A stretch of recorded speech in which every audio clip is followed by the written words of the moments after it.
নামঘোষাৰ নামান্বয় শিতানৰ 176 নম্বৰ ঘোষাপাঠি আমাৰ বাপজনে পাঠ কৰিছে প্ৰসংগৰভাৱে।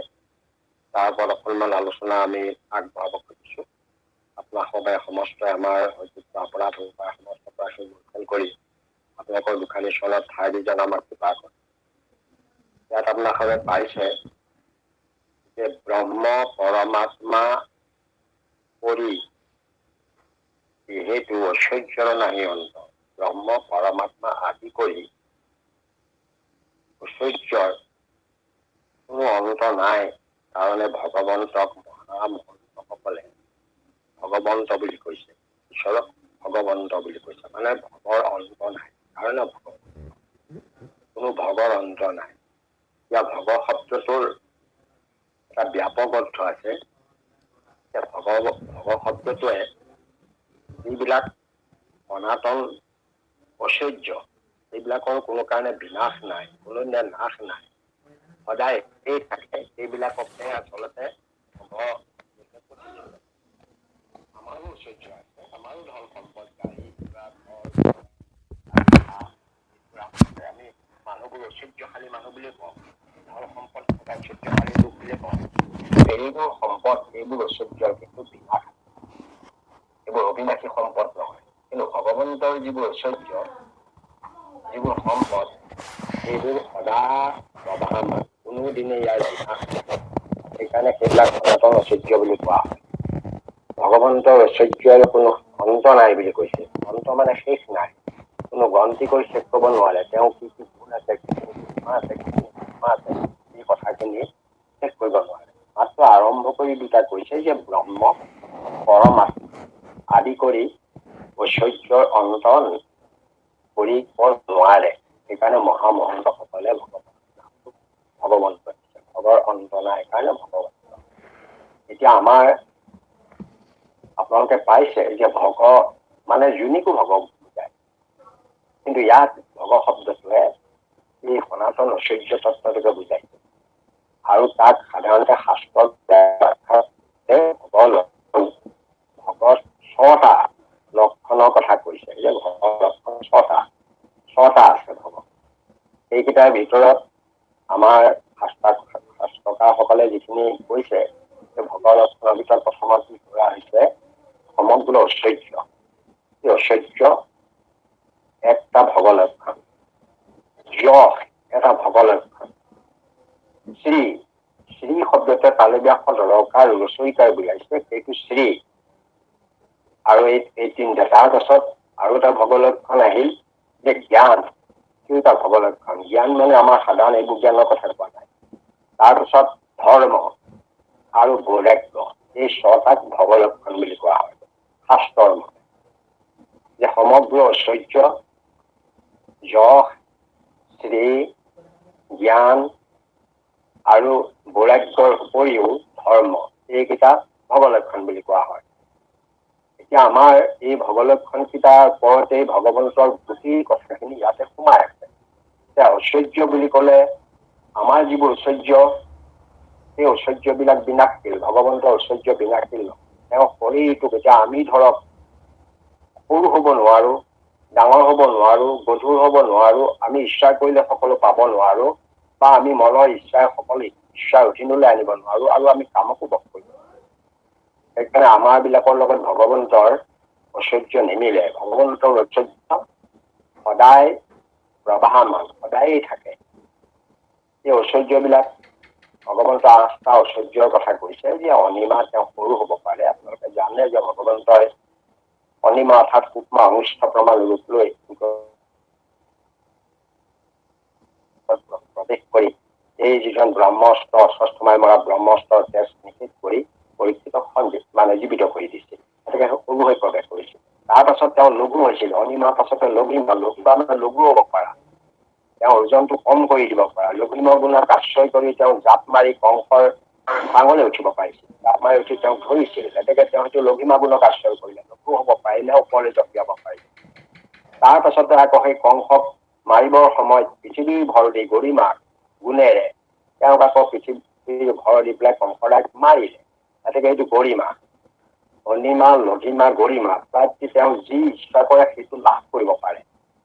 তেওঁ ইচ্ছাৰ ওপৰতে নিৰ্ভৰশীল। প্ৰকাম্য আনৰ কামনা তেওঁ যাৰ যি যেনে কামনা তেওঁ মনোকামনা পূৰ্ণ কৰিব পাৰে। প্ৰকাম্য তেওঁ ইচ্ছাৰ ওপৰতে সমস্ত কথা প্ৰকাশিত হ'ব পাৰে আৰু তেওঁ সকলোকে বশ কৰিব পাৰে। এইবোৰ কোনবোৰ আপোনালোকে দেখিছে, তাৰ প্ৰতিটো উদাহৰণ দিব গ'লে বহুত দীঘল হ'ব, তথাপিতো মই এটা এই যে বশ কৰিব পাৰে সহজে কাৰোবাক, তাৰ প্ৰমাণ এটা এইটো আপোনালোকে দেখিছে যে তাহানি শিৱক আৰাধনা কৰিছিল বৃকাসুৰ নামৰ এজনে, কোনে বৃকাসুৰে। গতিকে তেওঁ মানে আৰাধনা কৰি থাকোঁতে আহি শিৱ উপস্থিত হ'ল। বোলে তোমাক কি লাগে বোলে, মোক অমৰ বৰ দিয়ক। মই শিৱই ক'লে যে মই অমৰ বৰ দিয়াৰ কথা নাই, বোলে মোক এনেকুৱা এটা বৰ দিয়ক যাতে মই যাৰ মূৰতে হাত পুতিম সি যাতে লগে লগে ভস্ম হৈ যায়। শিৱই তথাস্বী বুলি ক'লে। এতিয়া বৃকাসুৰে ভাবিলে যে মোক বৰটো দিলে কিজানি ফাঁকি মাৰিছে, কি ঠিক আছে, গতিকে মই প্ৰমাণ চাওঁ। এইবুলি শিৱকে ক'লে যে মই প্ৰমাণ চাওঁ, আপুনি ৰ'ব। গতিকে শিৱৰে মূৰত হাত দিব বুলি ভাবি শিৱই পলাবলৈ ধৰিলে, কাৰণ শিৱৰ বৰে নিজেই নাশ কৰিলে। শিৱই ফাঁকি মাৰিলে বুলি বৃকাসুৰে পাছে পাছে খেদি গ'ল। খেদি গৈ আছে, তেওঁ ভাবিছে যে মোক ফাঁকি মাৰিলে বৰটো, আচলতে কথা বৰ নহয়। খেদি যাওঁতে এতিয়া তেওঁ শিৱই আকৌ মনৰ ভিতৰতে ভগৱন্তক চিন্তা কৰিছে, পূৰ্বমুখে বিপদত ৰক্ষা কৰা।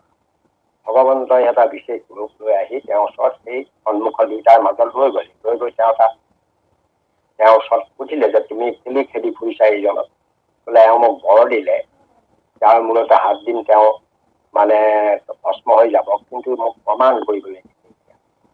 তেতিয়া ভগৱন্তই যে সমস্তকে বশ কৰিব পাৰে, তেওঁ ক'লে সেইটো কি ডাঙৰ কথা, তুমি সেইবিলাক কৰিবই নালাগে আৰাধনা, কাৰণ তেওঁ এইটো তোমাক ফাঁকি মাৰিলে।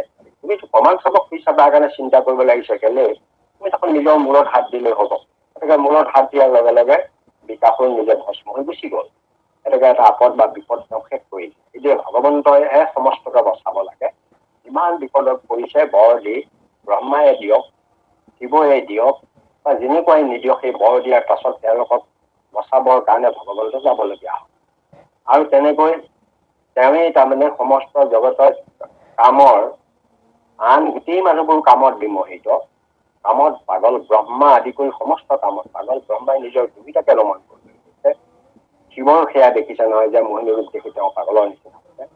গতিকে একমাত্ৰ ভগৱন্তহে আছে যিজনে তেওঁ কোনো কামেৰে তেওঁক ক্ৰিয়া কৰিব নোৱাৰে, অৰ্থাৎ কামৰ বশত কামকো তেওঁ বস কৰিব নোৱাৰে। সেইকাৰণে অস্ত্ৰ ঐশ্বৰ্য তেওঁ গৰাকী। সেইকাৰণে তেওঁক এই এক বিশেষ ঐশ্বৰ্য, এইবোৰ ঐশ্বৰ্য আমাৰ গাত থাকিব নোৱাৰে, আমি এইবোৰ ঐশ্বৰ্যৰ গৰাকী হ'ব নোৱাৰো। কিন্তু ভগৱন্ত সেই ঐশ্বৰ্যৰ গৰাকী, সেইকাৰণে সেই ঐশ্বৰ্য। যশটো হ'ল তেওঁৰ 4 প্ৰকাৰ যশ আছে। তেওঁ জগতখন সৃষ্টি কৰিছে, সৃষ্টি, স্থিতি, লয় আৰু লীলা অৱতাৰ, এই 4টা কাম তেওঁ কৰে। এই জগতখন ভগৱন্তই সৃষ্টি কৰাই কালৰ যোগেদি, মায়াৰ যোগেদি, আৰু সৃষ্টি কৰাই এই জগতখন তেওঁ আকৌ শতগুণ আশ্ৰয় কৰি পালন কৰে। আৰু তেওঁৱে আকৌ সময়ত এই জগতখন সংধাৰণ কৰি পেলাই তেওঁ ভৰাই লয়। গতিকে এই যে সৃষ্টি লয়, এইকেইটা যশৰ ভিতৰতে পৰে। আৰু এটা বিশেষ কাম কৰে, সময়ে সময়ে তেওঁ কিছুমান লীলা অৱতাৰ ধাৰণ কৰি তেওঁ মানে জগতৰ কল্যাণ সাধন কৰে, সংসাৰ পালন, দুষ্ট কাৰ্য সম্পাদন কৰে। গতিকে 4টা তেওঁ যশৰ ভিতৰত পৰে। তাৰ পাছতে আহিছে আমাৰ শ্ৰীটো, কালিদাসত ৰকাৰ ৰুচৰিকাৰ শ্ৰী। আমাৰ হয় কি, আমি শ্ৰী বুলি কওঁতে আমাৰ যিটো শ্ৰী, কালিদাসত ৰকাৰ দীঘৰিকাৰ, এইটো শ্ৰী আৰু এইটো শ্ৰী একে নহয়। দুইটা শ্ৰীৰ মাজত এটা পাৰ্থক্য আছে। এইটো শ্ৰী হ'ল কালিদাস শটোৱে শৰূপী শৰীৰটো বুজাইছে, আৰু দীঘৰিটোৱে দিশস্বৰূপে হৰিয়ে সতুল্য শৰীৰটো ৰমণ কৰি আছে কাৰণে আমি এটা শ্ৰীৰ গৰাকী। সেইকাৰণে জীৱিত মানুহৰ আগত শ্ৰী এটা দিয়া হয়, আৰু মানুহজন ঢুকোৱাৰ পাছতে শ্ৰীটো বিহীন হৈ যায়, শ্ৰী নাইকিয়া হৈ যায়। সেইকাৰণে সেইটো শ্ৰী হ'ল জীৱিত মানুহ বুজাবৰ কাৰণে ঈশ্বৰস্বৰূপে হৰিয়ে আমাৰ শৰীৰটো ৰমণ কৰি আছে কাৰণে আমি তেওঁক শ্ৰী বুলি কৈছো। কিন্তু এইটো শ্ৰী হ'ল, এই শ্ৰীটো হ'ল এই সনাতন শ্ৰী। এইটোত মানে বিশ্বত ভগৱন্তৰ গাতে সনাতন শক্তিটো আছে, অৰ্থাৎ তেওঁ সমস্ত জগতকে তেওঁ চিত শক্তি প্ৰদান কৰিব পাৰে, সামৰ্থ্যৱান হৈ আছে। সেইকাৰণে সেই শ্ৰীটোত আকৌ 8টা শ্ৰী সোমাই আছে। তাৰ ভিতৰত আগতে আপুনি দেখিলে ব্ৰহ্ম কথাটো কৈছেই, যে জগতখন সমস্ত জীৱকে ব্ৰহ্ম বোলে। জীৱৰ কোনো বিনাশ নাই, জীৱৰ কোনো নাশ নাই, জীৱৰ কোনো ক্ষয় নাই, কিন্তু কৰ্ম অনুসাৰে লিংগ দেহত আশ্ৰয় কৰি পুৰুষ ৰূপে তেওঁ কৰ্ম বিপাকত ভুক্তভোগী হয়। তাৰ বাহিৰে কোনো ব্ৰহ্ম বা জীৱৰ কোনো বিনাশ নাই বা ক্ষয় ক্ষতি নাই। এতেকে সেই ব্ৰহ্ম তেওঁ এটা বিশেষ অংশ। তাৰপৰা শক্তি, তেওঁৰ যিটো শক্তি, আপোনালোকে এটা কথা আজিকালি চায়েন্সৰ ষ্টুডেণ্টবিলাকেও জানে যে শক্তিৰ কোনোদিনে বিনাশ নাই। প্ৰকৃত যিটো শক্তিৰ কোনো শক্তিৰ ট্ৰেন্সফৰ্ম আছে, পৰিৱৰ্তন আছে, শক্তিৰ কিন্তু নাশ নাই। তেনেকে ভগৱন্তৰ যিটো মানে পৰম শক্তি, সেই শক্তিয়ে সময়ে সময়ে বেলেগ ধৰণৰ পৰিৱৰ্তন কৰি কাৰ্যবোৰ সম্পাদন কৰে। সেইকাৰণে তেওঁ সৰ্বশক্তিমান বুলি কোৱা হয়। সমস্ত শক্তিৰ তেওঁৰ আধাৰ গৰাকী। সূৰ্যকে সূৰ্যটো যেনেকৈ সকলো শক্তিৰ আধাৰ বুলি আমাৰ পৃথিৱীৰ লোকসকলে ক'ব খুজিছে, তেনেকৈ আমাৰ সনাতন দৃষ্টিভংগীয়ে ভকতৰ দৃষ্টিভংগীয়ে ভগৱন্তৰ হ'ল সমস্ত শক্তিৰ গৰাকী। তেওঁতকৈ আৰু শক্তিমান কোনো নাই। এতেকে শক্তি, ব্ৰহ্ম শক্তি। আৰু তাৰোপৰি সমস্ত জগতৰ যিবোৰ বীজ, মানে মূল বীজ, যিবিলাকৰ পৰাই জগতবোৰ সৃষ্টি হৈছে, মানুহ সৃষ্টি হৈছে, জীৱ জন্তুৰ সৃষ্টি হৈছে, অন্যান্য ঋষি মুনি গুণী জ্ঞানী যিবোৰ সমস্ত জগতৰ যদি বীজ কিবা আছে, তেতিয়াহ'লে ভগৱন্তহে সমস্ত বীজৰ গৰাকী। তেওঁৰ পৰাই পোখা মেলিছে, তেওঁৰ পৰাই আৰম্ভ হৈছে। আমাৰ যেনেকৈ গছৰ গুটি এটা দি আমি বিভিন্ন গছ বন কৰি আমি তাৰ পৰা ডাঙৰ ডাঙৰ গছ পাওঁ, ঠিক সেই বীজ গুটিটো তেওঁৱেই প্ৰথম, তেওঁৱেই জগতৰ প্ৰথম আদিবীজ।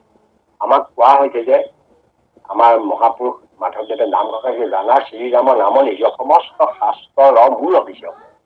শাস্ত্ৰৰ মূলবীজ বুলি কৈছে ৰাম নাম। সঁচাকৈ এই ৰাম নামটোৰ ওপৰত ভিত্তি কৰিয়েই আচলতে ইমানবোৰ শাস্ত্ৰ সৃষ্টি হৈছে। ৰাম নামক প্ৰকাশ বিকাশ, ইয়াৰ গুণ গৰিমা বিস্তাৰ কৰিবৰ কাৰণে ইমানবোৰ শাস্ত্ৰ সৃষ্টি হৈছে। সেইকাৰণে ৰাম নামটো মূল বীজ বুলি কৈছে, মূল বীজ পুতি। ঠিক ভগৱন্ত এই জগতৰ প্ৰথম বীজ। তাৰপিছত বীৰ্য, তেওঁৱেই অক্ষয় বীৰ্য, য'ত আমাৰ মানৱীয় হওক বা অন্যান্য জীৱ জন্তু এইবিলাকৰ অক্ষয় বীৰ্যৰ অধিকতা আমি নহয়। আমাৰ বীৰ্যৰ এটা সীমা আছে, আমাৰ এটা নিৰ্দিষ্ট বয়স আছে, সেইখিনি সামৰ্থ্য হোৱা নাছিল।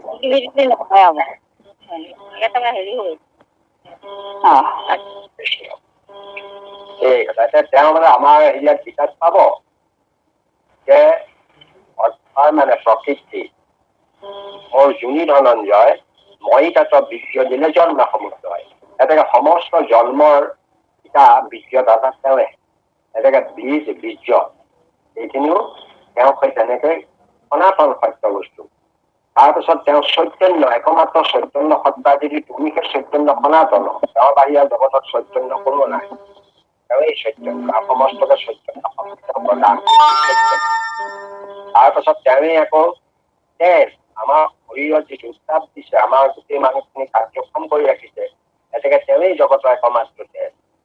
আৰু বল, তেওঁৱেই আমাক বল দিছে, শক্তি দিছে। তেওঁ নাথাকিলে আমাৰ কোনো কাম কৰিব নোৱাৰে। আৰু শেষত আনন্দ। ভগৱন্তক সেইকাৰণে সৰ্ব আনন্দৰ গৰাকী বুলিছে। তেওঁ সদানন্দ, চিদানন্দ, স্বৰূপানন্দ, হৃদয়ানন্দ, পৰমানন্দ, পূৰ্ণানন্দ আদি মহা আনন্দ ভাৱেৰে তেওঁক প্ৰকাশ কৰিছে। গতিকে তেওঁ আছে প্ৰকৃত আনন্দময়। গতিকে এইখিনি হ'ল শ্ৰীয়ে বুজাইছে। এইখিনি শ্ৰী, তেওঁৰ গাত এইখিনি আছে, এইবোৰ একোটা একোটা ঐশ্বৰ্যই। তাৰ উপৰি তেওঁ এই শ্ৰীৰ উপৰি আকৌ তেওঁৰ বৈৰাগ্যও আছে, জ্ঞান আছে, আৰু জ্ঞানৰ উপৰিও তেওঁৰ ধৰ্ম আছে। আমি ধৰ্মটো হ'ল, ধৰ্ম সাধাৰণতে ধৰ্ম অংগ 4টা। আমি জগতত আমি কৈছো, আমি কওঁ যে সত্য, শৌচ, দয়া আৰু মৌন, এইকেইটা ধৰ্মৰ অংগ। সত্য, শৌচ, দয়া আৰু মৌন, এইকেইটাক ধৰ্মৰ অংগ বুলি কোৱা হয়।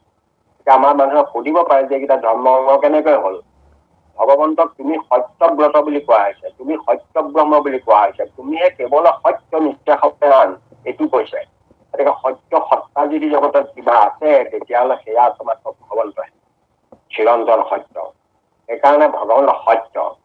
শৌচ, তেওঁৱেই একজন সদাচাৰী পুৰুষ। তেওঁ কোনো মায়াৰ আৱৰণে তেওঁক আবৃত কৰিব নোৱাৰে। তেওঁ আমাক যেনেকৈ চিন্তাশীল নানা ধৰণৰ কাম কৰি লোভ মহে আবৃত কৰি আমাক চেষ্টা কৰি পেলাই, পবিত্ৰ কৰি পেলাই ভগৱন্তক চিন্তা কৰিব নোৱাৰে। তেওঁ মহাশৌচ। তাত শৌচ মানে সদায় তেওঁ সনাতন, অৰ্থাৎ তেওঁ সদাচাৰ, শুদ্ধ বস্তু। তেওঁ কোনো মানে একেয়ে মায়াৰ জালেৰে বা মায়াৰ হেৰিয়েৰে তেওঁ কেতিয়াও কৰিব নোৱাৰে।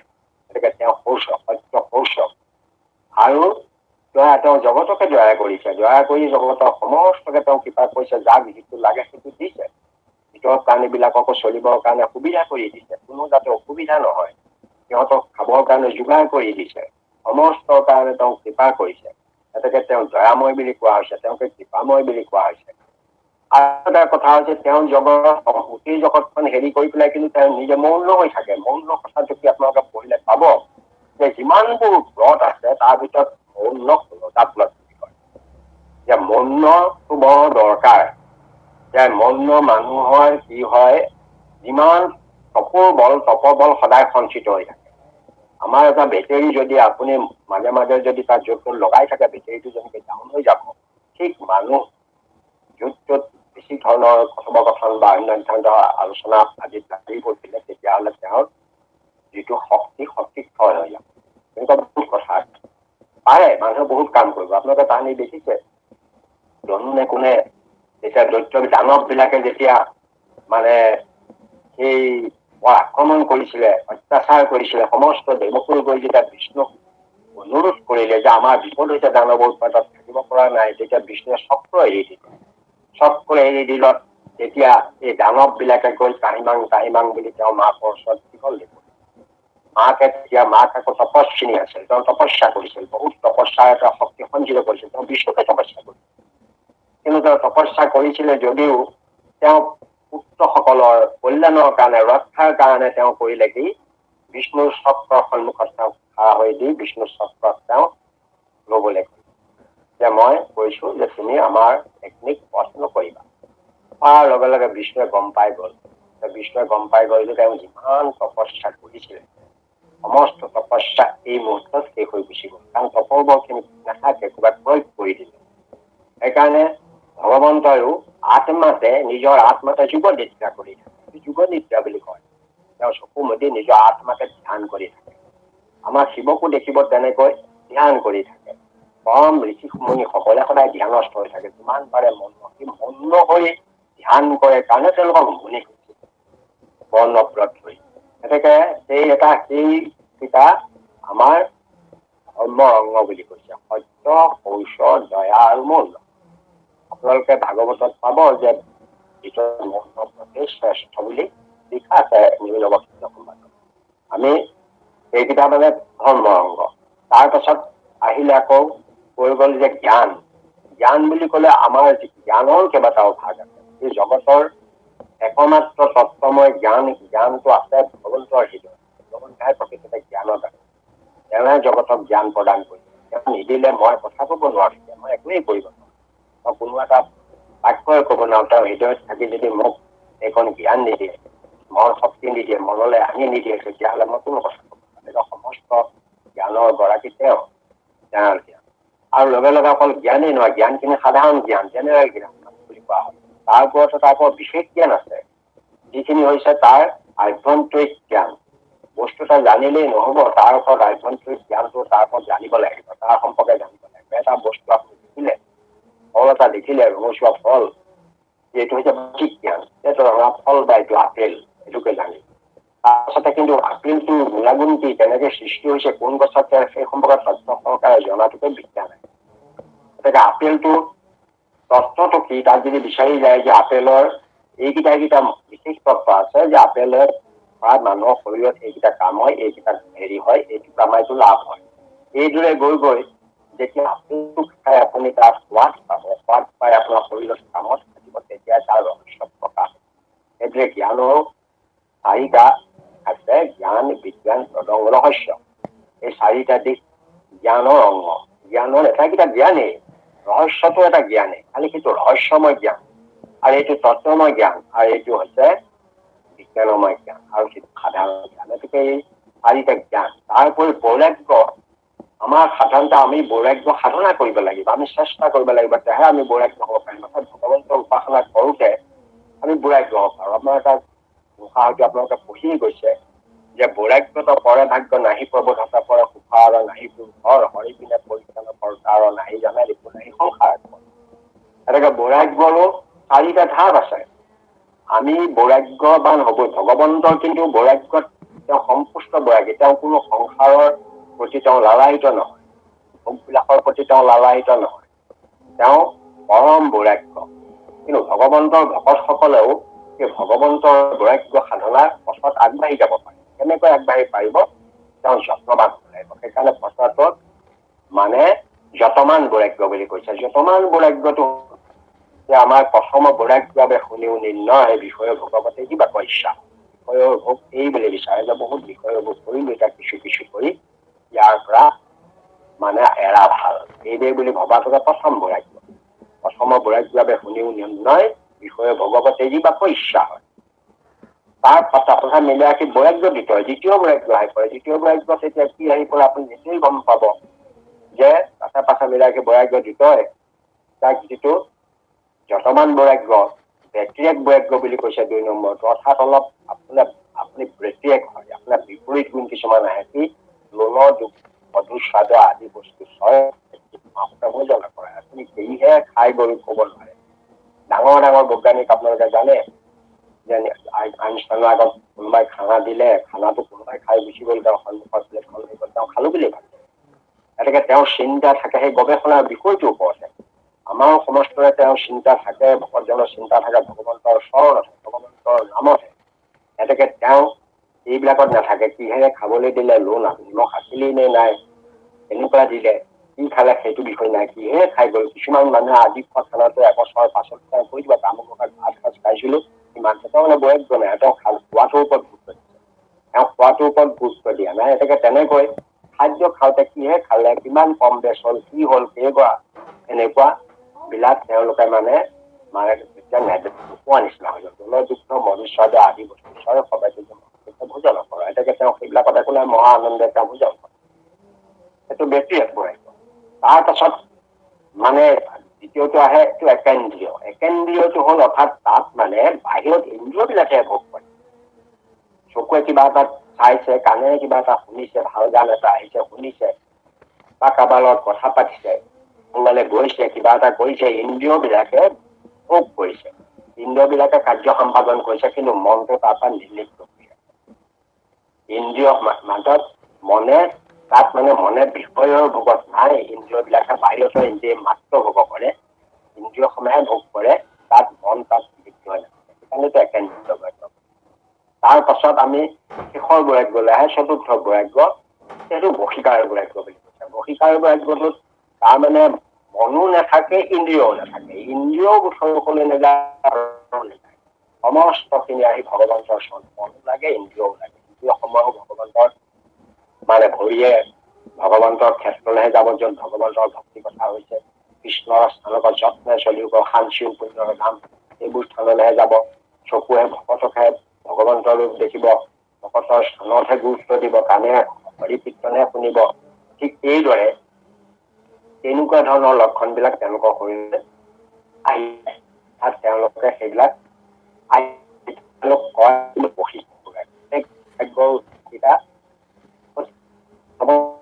ভাগ্যপূৰ্ণ, তেওঁ লাগে, কিন্তু ভগৱন্তক বুজিলে সেই বৈৰাগ্য তেওঁ লাভ কৰিব পাৰে।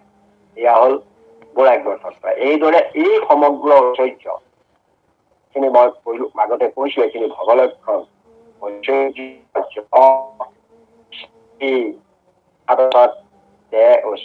যশ, শ্ৰী, জ্ঞান, ধৰ্ম আৰু বৈৰাগ্য, এই ছটাক ভগলক্ষণ বুলি শাস্ত্ৰই কৈছে। এই আটাইখিনি, ইয়াৰ উপৰিতো পৰমাত্মা ৰূপেতো তেওঁ হৃদয়ত আছেই, ব্ৰহ্ম সেইটো জীৱ, ব্ৰহ্ম ৰূপেতো জীৱ হিচাপে আছেই, জীৱও আত্মা বুলি কোৱা হয়, জীৱাত্মা, পৰমাত্মা, এইবিলাকতো আমাৰ হেৰিয়াত আছে। এইবোৰ ভগৱন্তৰ সমস্ত ঐশ্বৰ্যৰ ব্ৰহ্মই গৰাকী। এনেকে ভগৱন্তৰ গাত এই মহা গুণখিনি আছে, যিখিনি কিন্তু কোনো দিনে কেতিয়াও শেষ নাই, কোনোদিনে অন্ত নাই। সেইকাৰণে তেওঁৰ নাম ভগ অন্ত, অৰ্থাৎ তেওঁৰ ভগৰ অন্ত নাই। সেইকাৰণে আকৌ ভগৱান হৈছে তেওঁ ভগৰ গৰাকী। ভগৱান ভগৱন্ত একেধৰণৰ তত্ত্বই সেইটোকে ইয়াত বুজা আছে। কৃষ্ণ বা সমস্ত আমি চমুকৈ কৈছো, কিবা থাকিলে আপোনালোকে পুনৰ আকৌ আলোচনা কৰিব পাৰে। কওকচোন, পিছৰ ঠাইলৈ যায় নেকি?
কৃষ্ণ কৃষ্ণ ইয়াতে গৰুড় গৰুড় কেতু ভগৱন্তৰ নাম গৰুড় কেতুটো ইয়াত বিশ্লেষণ কৰিছে। ভগৱন্তই গৰুড় কেতু নামটো কিয় ধাৰণ কৰিলে এই সম্পৰ্কে কৈছে। গৰুড় হল ভগৱন্তৰ এজন উত্তম ভক্ত। সেইকাৰণে তেওঁৰ নামটো তেওঁ ধাৰণ কৰি লৈ লগত ৰাখি তেওঁ গৰুড় কেতু নাম ধাৰণ কৰিছে।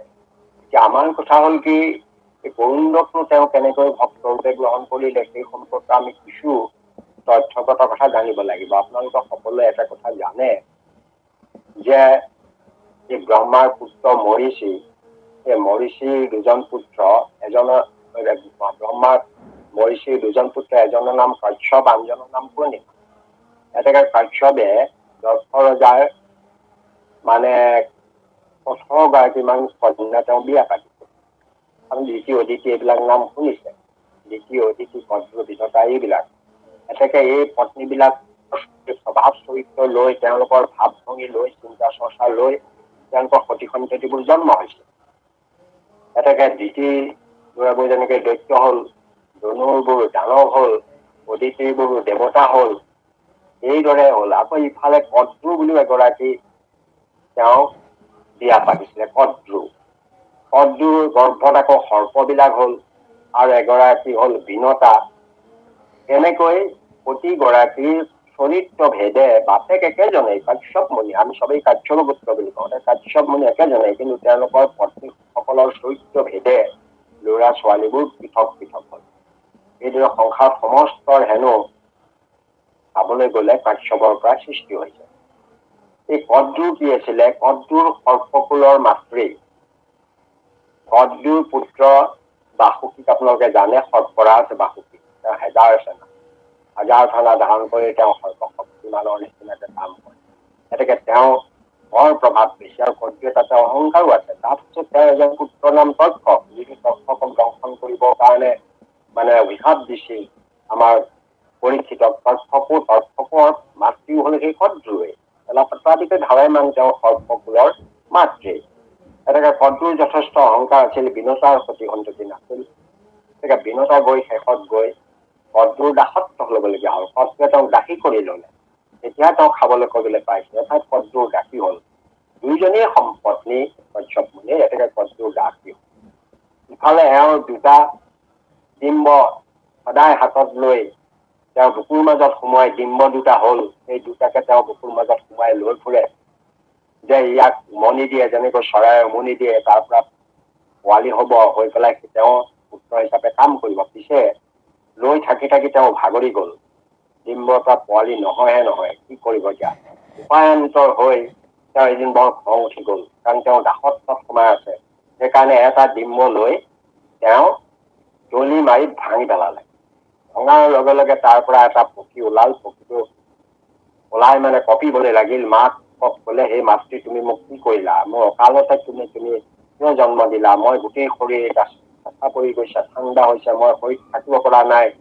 এনেকে মই যাওঁ, তুমি বেয়া নাপাবা, মই সূৰ্যৰ ওচৰত গৈ উত্তাপ গ্ৰহণ কৰোগৈ। এইদে বুলি গুচি গল। তাৰ নামটো আছিল অৰুণ।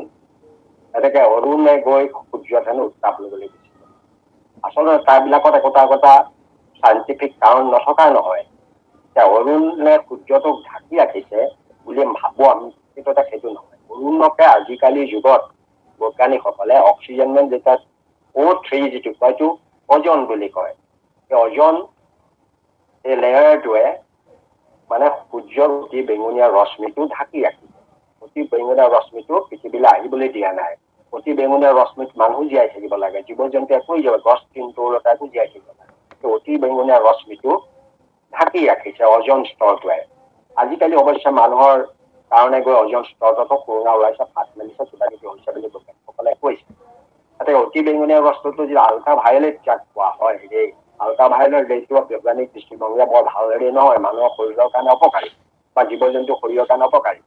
গতিকে সেই বস্তুটোহে তেওঁ ঢাকি ৰাখিছে আচলতে সূৰ্যৰ গোটেই হেৰিটো তেওঁ নষ্ট কৰি দিব পৰা নাছিল। সেইটো বৈজ্ঞানিক দৃষ্টিভংগীৰে মই কথাটো কৈছো। গতিকে এইদৰে হেনো তেওঁ সূৰ্যৰ সন্মুখত অৱস্থান কৰি সূৰ্যৰ সেই ৰশ্মিটো ঢাকি ৰাখি এটা নিৰ্দিষ্ট সীমিত শক্তিৰে যে পৃথিৱীৰ মণ্ডপলৈ যায়, যাতে জীৱ জন্তু সহনশীল হৈ তাক ধাৰণ কৰিব পাৰে তাৰ কামটো তেওঁ সহায় কৰে। যি কি নহওক সেই অৰুণ। ইয়াৰ পাছত দ্বিতীয়টো ডিম্ব তেওঁ কিন্তু ভাঙি নেপেলালে।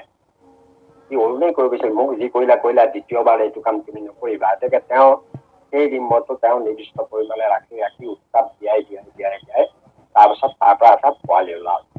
পোৱালি এটা হ'ল নিৰ্দিষ্ট সময়। সেই পোৱালিটো সেইটোৱেই গৰুণ্ড। সেই পোৱালি ক্ৰমান্বয়ে ডাঙৰ হ'ল। মাকৰ বেদনা দেখিলে, চকুত পানী দেখিলে, মাকৰ দুখ দেখিলে কোনো সন্তানে সহ্য কৰিব নোৱাৰে। মাকৰ সদায় কান্দি কৰি থকা দেখি পেলাই এদিন ডাঙৰ হলত সি সুধিলে যে মাতৃ তোমাৰ কি হৈছে, কিয় কান্দি থাকা, দুখেজা কৰি থাকা? এতিয়া সকলো ক'লে যে মই দাসী, অদ্ভুত বৈমাতৃ, মই দাসী হৈ আছো। তেওঁ মোক খোৱা বোৱা চব কৰিছে, সেইকাৰণে তেওঁ যিটো কৰিবলৈ কয় কাম মই সেইটোকে কৰো। তেওঁৰ সমস্ত কাম মই কৰি দিওঁ, সেইকাৰণে মই তেওঁ দাসী হৈ আছো। এতিয়া ক'লে যে তোমাৰ দাসত্ব বা মুক্তি হোৱাৰ উপায় নাই নে? বোলে সেইটো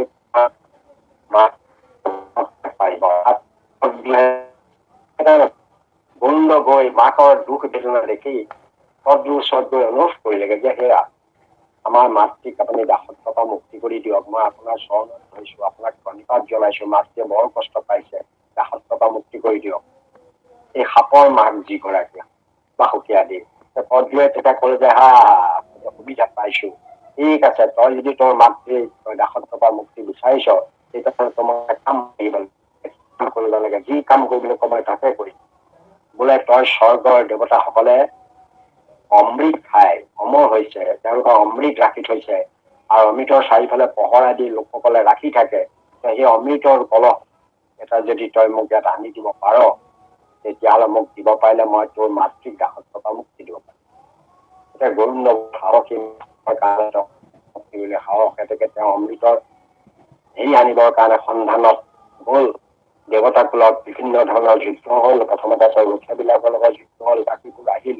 ইন্দ্ৰৰ লগতে যুদ্ধ কৰিলে। সমস্তকে তেওঁ মাতৃৰ আশীৰ্বাদে তেওঁ কোনেও ৰক্ষা কৰিব নোৱাৰিলে। অৰ্থাৎ তেওঁ সমস্তকে পৰাজয় কৰিলে।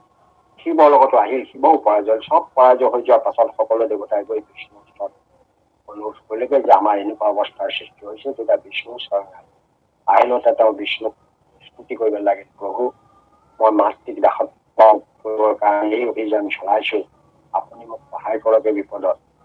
এনে বুলি বিষ্ণুৰ লগতো তেওঁৰ যুদ্ধ হ'ল। কিন্তু ভগৱন্তই ভকতৰ মনোৰথ পূৰ্ণ কৰে। আপুনি জানে যে ভগৱন্তই ভকতৰ ওচৰত সৰু হৈয়ে দিয়ে। সেইকাৰণে তেওঁ যেতিয়া প্ৰাৰ্থনা স্তুতি নিবেদন এইবিলাক শুনিলে, তাহানি শিৱই প্ৰাৰ্থনা কৰিছিল, হে প্ৰভু ভগৱন্তই দেখা দি সুধিলে কি কাৰণে তুমি কৰিলা? যে মই এই কাৰণে কৈছো যে মই তোমাতকৈ যাতে ডাঙৰ হ'ব পাৰো, সেই বৰটো মোক দিয়া। এতিয়া ভগৱন্তই দি দিলে, কাৰণ ভগৱন্তই ভকতৰ মনোৰথ পূৰ্ণ কৰে। সেইকাৰণে তেওঁ কপট ভকতি কৰি শিৱক ডাঙৰ হৈ গ'ল। এতিয়া ইয়াতো তেওঁ যে তেওঁকো যাতে জয় কৰিব পাৰে সামৰ্থ্যটো গৰুণ্ডই লাভ কৰিছে। ভগৱন্তই যুদ্ধত পৰাজয় চবলগীয়া হ'ল। কেলে লাগিলে কাৰণে ভকতৰ কিবাৰ কাৰণে। শেষত গৈ গৰুণ্ডৰ লগত এটা চুক্তি হ'ল যে তুমি মোৰ বাহন হৈ থাকিব লাগিব, তুমি মোৰ ভক্ত হৈ থাকিবা সদায়। তোমাৰ গাত ইমান শক্তি, ইমান সামৰ্থ্য, সমস্ত দেৱকুলক তুমি পৰাজয় কৰিব পাৰিছা, ইমান সামৰ্থ্য শক্তি থকা তুমি মোৰ নিশ্চয় বাহন হোৱাটো দৰকাৰ। অকল বাহন কৰি নললে, তেওঁ ভকত আছিল, তেওঁ এজন মহাভক্ত আছিল। সেইকাৰণে তেওঁৰ যিটো মূৰ্তি অৰ্থাৎ তেওঁৰ যিটো ৰূপ, সেই ৰূপটোক তেওঁ এখন ধ্বজ কৰি ললে। অৰ্থাৎ আপোনালোকে জানে যে বৈকুণ্ঠত হেনো বহুত বিমান থাকে। শুনিছে যে আপোনালোকে শুনিছে স্থিৰ বৈকুণ্ঠ নামে আছে মহাস্থান, শাৰী শাৰী ৰঞ্জয়ী বিমান ছয় বৈচিত্ৰ্য শ্যামকতময়। গতিকে বিমানবোৰ তাত শাৰী শাৰী হৈ থাকে, সেইবোৰ বৈকুণ্ঠৰ বিমান। বৈকুণ্ঠ বিমান বিলাকৰ সন্মুখত কিন্তু এখন ধ্বজ থাকে চবৰে। সেই ধ্বজখন কিন্তু বৈকুণ্ঠ বিমানৰ ধ্বজখন হ'ল গৰুড় ধ্বজ। অৰ্থাৎ গৰুড়ৰ মূৰ্তিৰ যোগেদি সেই ধ্বজখন তৈয়াৰ কৰা হৈছে। আমাৰ সকলোৰে ৰাজনৈতিক দলৰ ধ্বজ থাকে, আমাৰ শংকৰদেৱ সংঘৰো এটা প্ৰতীক চিহ্ন ধ্বজ আছে, আমি তাক সকলে সন্মুখত লৈ যায়, সকলোৰে ধ্বজ আছে। এনেকে তেওঁ গৰুণ্ডক ধ্বজ কৰে। ধ্বজ বৈকুণ্ঠ গৰুণ্ডৰ পতাকাহে উৰিব, তাতেই থাকিব সকলোতে। গতিকে তেওঁ এটা মাত্ৰ এখন পতাকা গ্ৰহণ কৰিলে, সেইখন গৰুণ্ডকে ধ্বজ হিচাপে গ্ৰহণ কৰে। সেইখনে তেওঁ সমস্ত বিমান বিলাকত, বৈকুণ্ঠৰ বিমান বিলাকৰ আগত লগাই দিলে আৰু গৰুণ্ডক তেওঁ বাহন কৰি ললে। আৰু লগতে তাত থকা সমস্ত জেগাত, আনকি বৈকুণ্ঠটো গৰুণ্ডৰ ধ্বজাহে উৰি থাকে। এয়া তেওঁক দূৰৰ পৰা সকলোৱে চিনি পাব। আপোনালোকে এতিয়া শুনিব পাইছে যে ইণ্ডোনেছিয়া এখন মুছলিম প্ৰধান দেশ, শতকৰা 80% হেনো তাত মুছলিম আছে। ইণ্ডোনেছিয়াৰ যিখন আপুনি বিমান যিটো সেই বিমান বাহিনীটোৰ নাম অৰ্থাৎ বিমান সেৱাটোৰ নাম হৈছে গৰুড় এয়াৰলাইন। তেওঁলোকৰ নাম দিছে গৰুড় এয়াৰলাইন। তেওঁলোকে ইণ্ডোনেছিয়াৰ কোনোবা মানুহ সুধিলে ক'ব তেওঁলোকৰ বিমানৰ হেৰিটো আমাৰ যেনেকে ইণ্ডিয়ান এয়াৰলাইন্স কয়, তেওঁলোকৰ গৰুড় এয়াৰলাইন্স নাম দিছে। অৰ্থাৎ গৰুড়ৰ নামটো তাতো কথা কৈছে যে গৰুড়ৰ শক্তি সামৰ্থ্যৰ কথা সকলোৱে জানিছে। গতিকে গৰুড়ক তেওঁ নিজৰ ধ্বজ কৰি ললে, সমস্ত বিমানৰ ধ্বজ কৰি ললে, বৈকুণ্ঠৰ ধ্বজ কৰি ললে, আনকি তেওঁক বাহন হিচাপেও কৰি ললে। আনকি 14জন পাৰিষদৰ ভিতৰত গৰুড়কো কৰিলে। প্ৰথমতেই মুখ্য দায়তে গৰুড়ক কুমুদক ৰাখি থলে। কুমুদ হল এটা হস্তে। গতিকে ইয়াত সন্মান ভগৱন্তৰ ভকত হিচাপে দিছে, কাৰণ গৰুড় মহাভক্ত আছিল আৰু সেই ভক্তিৰ বলতে তেওঁ সমস্তকে পৰাজয় কৰিব পাৰিছে।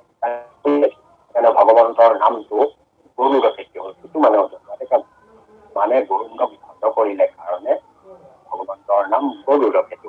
গৰুড় কেতু নামটো দিয়া হৈছে। এটা গুণবাচক নাম, কাৰ্য সম্পাদন কৰিছে, ভকতৰ কৃপাৰ কাৰণে কাম কৰিছে। এই ভাষাভাষিক সেইটোকে ব্যাখ্যা কৰিছে। আমি এইখিনি কৈছো আৰু কিবা আপোনাৰ সদায় থাকিলে ক'ব মোক।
কৃষ্ণ কৃষ্ণ কৃষ্ণ। এয়া আপোনাৰ ভগৱন্তৰ বৈকুণ্ঠ নামটোৰ ইয়াত বৰ্ণনা কৰিছে। বৈকুণ্ঠ নামটো কেনেকৈ পালে, যে কাল মায়া আদি একো প্ৰকাৰে যাক কুণ্ঠ কৰিব নোৱাৰে। কুণ্ঠ কৰিব নোৱাৰে মানে কোনো ধৰণৰ বাধাৰ সৃষ্টি কৰিব নোৱাৰে, কোনো পৰিৱৰ্তন ঘটাব নোৱাৰে, কোনো অপকাৰ কৰিব নোৱাৰে বা প্ৰভাৱ নাখাতে।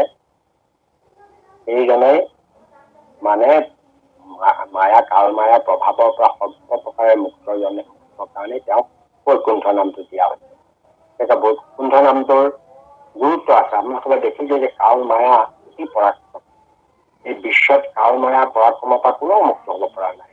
বিশ্বত মায়াৰ জানে ব্ৰহ্মা আদি কৰি যত জীৱ মায়া সজ্জা মাজা আশ্ৰয় কৰিব, কিন্তু মায়াতকৈ আকৌ কাল বেছি পৰাক্ৰম।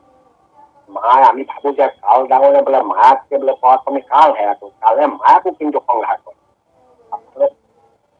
ভাগৱতে আছে কাল বুলি কয় সমস্ত। পাছে সেই কালে কৰে ত্ৰিবিধ পলয় নিত্য নৈমিত্তিকা আৰু মানে প্ৰলয়। গতিকে এই যে কালৰ কাম, এতিয়া মায়াক গৰ্ভদান কৰিলে ভগৱন্তই, তাৰ পৰা সন্তান হল, সেইটো নাম মহত্তত্ব দিয়া আছে। মহত্তত্ব হল প্ৰথম বস্তু, প্ৰথম পুৰুষ তত্ব, মানে প্ৰথম সত্তা। সেই মহত্তত্ব কিন্তু বিভাজন ঘটালে কালেহে। পৰিমাণৰ পৰে যিটো মহতাদী তত্ব, তাকক কাল বুলি কয় সমস্ত শাস্ত্ৰত। পাছে সেই কালে কৰে ত্ৰিবিধ প্ৰলয় নিত্য নৈমিত্তিক আৰু প্ৰাকৃতিক। নিত্য প্ৰলয়, আমি যে ঢুকাইছো মৰিছো সকলোৰে নিত্য প্ৰলয় হয়। আমাৰ সাধাৰণ মৃত্যুটোক নিত্য প্ৰলয় বুলি কয়। গৰু গাই জীৱ জন্তু সকলোৰে এদিন জন্মৰ পাছত মৃত্যু আছে, নিত্য প্ৰলয়। ব্ৰহ্মাৰো নিত্য প্ৰলয় আছে, দেৱতাসকলৰো আছে, নিত্য প্ৰলয় আছে। নৈমিত্তিক প্ৰলয়টো কিন্তু ব্ৰহ্মাৰ এটা দিনৰ অন্তত। ব্ৰহ্মাৰ এটা দিনত ৪৪,০০০ যুগে ব্ৰহ্মাৰ দিৱস, ব্ৰহ্মাৰ দিনত হয় মনু চতুৰ্থ। ব্ৰহ্মাৰ এটা দিনত ৪,০০০টা যুগ, সত্যত এটা দাপৰ কৰি এই যুগবোৰৰ ৪,০০০টা যুগ লগ লাগিলে ব্ৰহ্মাৰ এটা দিন হয়। আৰু ব্ৰহ্মাৰ এটা দিনত 14জন মনুৰ কাৰ্যকাল শেষ হয়। 14জন মনুৰ 14জন ইন্দ্ৰ, এজন মনুৰ দিনত এজন ইন্দ্ৰ থাকে, স্বৰ্গত হলে ইন্দ্ৰ হয়, মধ্যত মনু থাকে। এনেকে এই 14জন মনু 14জন ইন্দ্ৰ, আৰু সেই মনু আৰু ইন্দ্ৰৰ কাৰ্যকাল বিলাক সমান সমান। এই 14জন মনুৰ কাৰ্যকাল এটা দিনত শেষ হৈ গলে সেই দিনটোৰ অন্তত সেইটো নৈমিত্তিক প্ৰলয় বুলি কয়। যিটো প্ৰলয় হয় সেইটো নৈমিত্তিক প্ৰলয়। তেতিয়া 3 লোক লাভ হয়। এই 3 লোকে লাভ হয় ভূলোক, ভুৱলোক, স্বৰলোক। আকৌ এইকেইখন পুনৰ আকৌ ব্ৰহ্মাই সৃষ্টি কৰিব লাগে পিছৰ দিনা। এইদৰে গৈ এদিন দুদিনকৈ গৈ যেতিয়া 100 বছৰ হয় বোলে, তেতিয়া ব্ৰহ্মাকো কালে সংগ্ৰাম কৰে। ব্ৰহ্মাও শেষ হৈ যায়। তেতিয়া প্ৰলয় যিটো হয় প্ৰাকৃত প্ৰলয়, শেষ প্ৰলয়, যাক আমি মহাপ্ৰলয় বুলি কৈছো। এনেকে নিত্য, নৈমিত্তিক আৰু প্ৰাকৃত প্ৰলয়, এইটা ঘটনা জগতখনত ঘটি আছে। আমি কিন্তু আমাৰ যিখিনি কম সময়ত থকা, আমি এটা একদম আমি ক্ষুদ্ৰাধিকাৰী কালত থকা মানুহ, এতিয়া আমি বিলাকে ইমান বিশাল কালত আমি বহুত ভাগে ভাগ কৰিছে। কালত আমি আটাইতকৈ ডাঙৰ কালত মহাকাল বুলি কৈছে, যাৰ শেষ নাই, মহাকাল বুলি কৈছে। আৰু কালৰ পাছতে কৈছে যে স্থূল কাল, তাৰ পিছত পৰ্যায়ৰ কাললৈ আহিছে স্থূল কাল, তাৰ পাছতে কৈছে সূক্ষ্ম কাল, তাৰ পাছলৈ আকৌ তললৈ আহি কৈছে অনুকাল। এতিয়া কালৰ বিলাক এতিয়া যুগ বিলাক একোটা কাল, সত্য এটা দাপৰ কলি এইটো এটা কাল। প্ৰত্যেকৰ এটা আয়ুস আছে। 4,32,000 বছৰে যেনেকৈ কলি যুগৰ আয়ুস, 8,84,000 দাপৰ যুগৰ আয়ুস, তেনেকৈ এটা যুগৰে মানে 12,28,000 বছৰে, আকৌ 17,28,000 বছৰে গৈ পেলাই এটা মানে সত্য যুগ। এই 4টা লগ লাগিলে একেলগে 43,20,000 বছৰে এটা মহাযুগ হয়। এনেকুৱা 71টা মহাযুগ পাৰ হৈ গলে এজন মনুৰ কাৰ্যকাল হয়। যি হয় এইবোৰ বিশাল কথা, এতেকে এইবোৰ সৰু কাল বুলি কয়। এইবোৰ সৰু কালে, এইবোৰ ডাঙৰ কাল নহয়। ইয়াৰ তুলনাত কাল বহুত প্ৰকাণ্ড কাল। মানে তাহানি এটা কাহিনী আছে, স্বৰ্গৰ ইন্দ্ৰই পুৰন্দৰে হেনো এটা তেওঁ গৃহ নিৰ্মাণ কৰা প্লেনিং কৰিছে। কৰি থাকোতে বিশ্বকৰ্মাক লগত লৈ তৈয়াৰ কৰি আছে যে দুটা স্থায়ী ঘৰ এটা বনাব লাগে, যিটো প্ৰভাৱপুৰৰ ধ্বংস সদায় থাকে। এইদৰে কৰি থাকোতে এজন তাত লোমস মুনি এজন ওলাল। লোমস মানে গোটেই গাত লোমেৰে আবৃত। তেতিয়া তেওঁ মাত্ৰ বুকুতে কেইডালমান লোম নাই। তেতিয়া তেওঁ সুধিলে যে সকলোৱে আচৰিত হল, আপুনি কোন? বোলে মই কোন নেজানো। তেওঁ বোলে আপোনাৰ থকা স্থান বোলে মই থকা স্থানৰ কোনো ঠিৰাং নাই। আপোনাৰ নিৰ্দিষ্ট ঠাই নাই বোলে। নাই। আপোনাৰ আয়ুস কিমান? বোলে মোৰ আয়ুস তিনি কম, তিনি সামান্য আয়ুস, সেইকাৰণে থকা ঠাই এটা ঘৰ এটা বনাই লোৱাই নাই। ইমান কম আয়ুসত কেলেনো থকা স্থায়ী এটা কৰো? বোলে আপোনাৰ আয়ুসনো কিমান? যে মোৰ আয়ুসটো এই যে দেখিছে নোম কেইডাল গৈছে, দেখিছে বুকু যদি এডাল নোম সৰি পৰে, তেতিয়া এজন ব্ৰহ্মাৰ পতন হলে মই এডাল নোম, এডাল ব্ৰহ্মাৰ পতন ঘটিলে মই এডাল নোম পৰে। আৰু এতিয়া এই দেখিছো যে এইকেইজন ব্ৰহ্মা, ইমানেই ব্ৰহ্মা এতিয়া পতন হৈছে, যিকেইডাল নোম নাই মোৰ, সেই শৰীৰৰ এতিয়া নম্বৰ শেষ হৈ যাব, তেতিয়াই মোৰ আয়ুস শেষ হৈ যাব। এতিয়া ইন্দ্ৰই ভাবিলে এই এজন ব্ৰহ্মাত দিনত কিমান ইন্দ্ৰৰ কাৰ্যকাল শেষ হয়। এদিনতে ব্ৰহ্মাৰ, এদিনতে 14জন মনুৰ 14জন ইন্দ্ৰৰ কাৰ্যকাল শেষ হয়। তেনেকুৱা ব্ৰহ্মা 100 বছৰ বা কিমান ইন্দ্ৰ শেষ হৈ যায়। যিজনৰ এডাল নোমে সৰে, তথাপিতো এওঁ স্থায়ী হেৰি নালাগে বুলি কৈছে। মই আকৌ কিয় স্থায়ী বুলি তাকো পৰিহাৰ কৰিছে। যি কি নহওক, সেইজনেই কালৰ গৰাকী, যাৰ কালৰ অন্ত নাই। এইটো ভগৱন্তকে কাল বুলি কৈছে। কাল অন্য একো নহয়। কাল সেইকাৰণে শক্তিমান বুলি কোৱা হৈছে যে মায়াতকৈও কাল বেছি পৰাক্ৰমী। কাৰণ আপোনালোকে ভীষ্মৰ কথা শুনিছে। ভীষ্মই দেখুৱাই দিছে, যেতিয়া কৃষ্ণ যুধিষ্ঠিৰ সকলক গৈ তেওঁ সৰসজাত কৰি থাকোতে তেওঁক জ্ঞান লবলৈ গৈছিল। তেওঁ কৈছিল যে জৈত্য ধৰ্মৰ ৰাজা গদা পানী বিকুধৰ, ধনঞ্জয় যথাৰ্থ গান্ধী বধৰ, পৰম সুহৃদ কৃষ্ণ জৈত্ৰ সভাসত আকাশে আচাৰ্য মানুহ কথা কোৱা। তাৰ পাছতে কৈছে যে ধৰ্মিষ্ঠ বলিষ্ঠ ধনুৰ্ধৰ কিছু নৈ যেহি কৰে ঈশ্বৰে সেই সত্য। সীমাৰে লাগিলা ভীষ্মে মেলি আঙুলি, তেওঁ আঙুলিটো মেলি কৃষ্ণৰ লগতে তেওঁলোকৰ লগত লৈ গৈছে নহয়। আঙুলিটো মেলি কৃষ্ণৰ ফালে দেখুৱাই কৈছে, সীমাৰে লাগিলা ভীষ্মে মেলি আঙুলি, এহেন্তে ঈশ্বৰ কৃষ্ণ কালুৱাংতে। এইজনে ঈশ্বৰ কৃষ্ণ এওঁকে কাল বুলি কয়। জগতত কাল ৰূপে সমস্তটা মেৰাই আছে। মই কালৰ ৰূপে মেৰাই ধৰো তাক, একাদশত যেনেকে কৈছে। এনেকে তেওঁ মই নৰকৰ পৰা উঠিবলৈ নিদিওঁ। যিসকলে মোৰ নাম গুণ নলয় সেইসকলক মই কালৰূপে মাৰাই ধৰো যাতে সদায় নৰপথে বাস। এইবোৰ যে কথাবোৰ কৈছে মানে কাল অন্য একো নহয় ভগৱন্ত স্বয়ং নিজে। গতিকে সেই কাল মহাকাল এইবিলাক সৰু সৰু কাল এনেকৈ আহি কালৰ সৃষ্টি। আপোনালোকে এনে কালৰ কথাবোৰতো পাইছে যে আমাৰ আগৰ দিনত পল অনুপল এইবিলাক গণনা কৰিছিল। তাৰ পাছত আমাৰ শাস্ত্ৰত পাব শংকৰদেৱে লিখিছে পৰমাণু কালৰ পৰা আৰম্ভ কৰিছে যে পৰমাণু কাল এনেকৈ সূৰ্য ৰশ্মি এনেকৈ জলঙাই দি এটা এনেকুৱা ধৰণৰ বৰ্ণনাবোৰ আপোনালোকে পাব। তাৰপৰা অনুকাল ৰাসৰেণুকাল এইবোৰ কালৰ বৰ্ণনা কৰি ক্ষণৰ কথা কৈছে, মুহূৰ্তৰ কথা কৈছে, নিমিষৰ কথা কৈছে, এনেকে কৈ দ্বন্দ্বলৈ গৈছে। কালটোৰ ভিতৰত অনুকালৰ আটাইতকৈ সূক্ষ্ম কালৰ ভিতৰত দ্বন্দ্বটো অকমান হিচাপত পৰে। এনেকে তাত দ্বন্দ্বৰ পাছত ৮ দ্বন্দ্বই কেনেকৈ প্ৰহৰ হয়, ৮ প্ৰহৰে দিন ৰাতি হয়, এইদৰে গৈ সময়বিলাক নিৰ্ধাৰণ কৰিছে। এইবোৰ আগৰ মানে সৰু সুৰা অংক। ইয়াৰ উপৰি এনেকৈ কালৰ গণনা কৰাৰ উপৰিও আৰু কালৰ গণনা কৰিছিল। এতিয়া মানে কালৰ গণনা কেনেকে কৰিছিল, আপোনাৰ এজন মানুহৰো নিজৰ কালটো বেলেগ বেলেগ। আপোনাৰ কাল মোৰ কাল সকলোৰে একে নহয়। আমাৰ কালবিলাক কি হয়, আমি কালবিলাক আমাৰ শ্বাস প্ৰশ্বাসৰ ওপৰত বন্ধা আছে। কি সিদ্ধান্ত দিছে শাস্ত্ৰই যে হোৱে দ্বন্দ্ব ৬০ নিঃশ্বাসত মনুষ্য। ৬০টা উশাহ নিশাহ ললে এটা দ্বন্দ্ব হয়। এনেই দ্বন্দ্বৰ মতে আমি যদি এইফালৰ পৰা ২৪ ঘণ্টা এটা ধৰো তেতিয়াহ'লে আপুনি অংক কৰিব ২৪ ঘণ্টাক যদি আপুনি অংক কৰি দেখে যে ৮টা প্ৰহৰ আছে, এক প্ৰহৰ আহিল, এক প্ৰহৰ ৮ মানে ৮ ৪ গুণ মানে ২৪ক ৮ হৰণ কৰি ৮ ৩ গুণ ২৪, ৩ ঘণ্টা এক প্ৰহৰ হ'ব। আকৌ এটা প্ৰহৰত ৮ দ্বন্দ্ব থাকে। গতিকে হৰণ কৰিলে আপোনাৰ ৩ ঘণ্টা হৰণ কৰিলে ৮ কিমান? গতিকে দ্বন্দ্বটো ৪০ বা ৪৫ মিনিট কিবা এটা হ'বগৈ। কিন্তু আমাৰ উশাহ নিশাহ ইমানেই ঘন যে আমাৰ দ্বন্দ্বটো বৰ ছুটি হৈছে, আমাৰ বহু দ্বন্দ্ব লাগি যায়। আমাৰ সেই ঘন ছুটি উশাহ নিশাহৰ ওপৰতে আমাৰ শৰীৰৰ আয়ুসটো নিৰূপণ কৰে। তাতেই কালটো বন্ধা আছে, বান্ধি থোৱা আছে। হোৱে দ্বন্দ্ব ৬০ নিঃশ্বাসত মনুষ্য। যোগীসকল, সাধকসকল, জ্ঞানীসকল যি মৌনত থাকে, যাৰ শক্তি ক্ষয় নহয়, শক্তি সঞ্চিত হৈ থাকে, তেওঁলোকৰ মানে সাধাৰণতে শ্বাস প্ৰশ্বাসটো দীঘল হয়। তাৰ ফলত তেওঁলোকে মানে তেওঁৰ দ্বন্দ্বটো তেনেকৈ মিলাব পাৰে। হোৱে দ্বন্দ্ব ৬০ নিঃশ্বাসত মনুষ্যৰ। আঠা থৈ দ্বন্দ্ব হৈ একৰিক প্ৰহৰ, জান ৮ প্ৰহৰ হৈ এদিন। সেইদৰেও মানুহৰ কালবিলাক নিৰূপণ কৰা হৈছে। গতিকে কালটো আমাৰ কাৰণে, কিন্তু ভকতৰ কাৰণে কালটো ভয়াৱহ নহয়। মানে ভকতক কালে একো কৰিব নোৱাৰে। ইয়াত কৈছে যে আন সম্পত্তিক কালে কৰে ছাৰ খাৰ, কিন্তু হৰি ভকতিছে কৰে কালক সংসাৰ।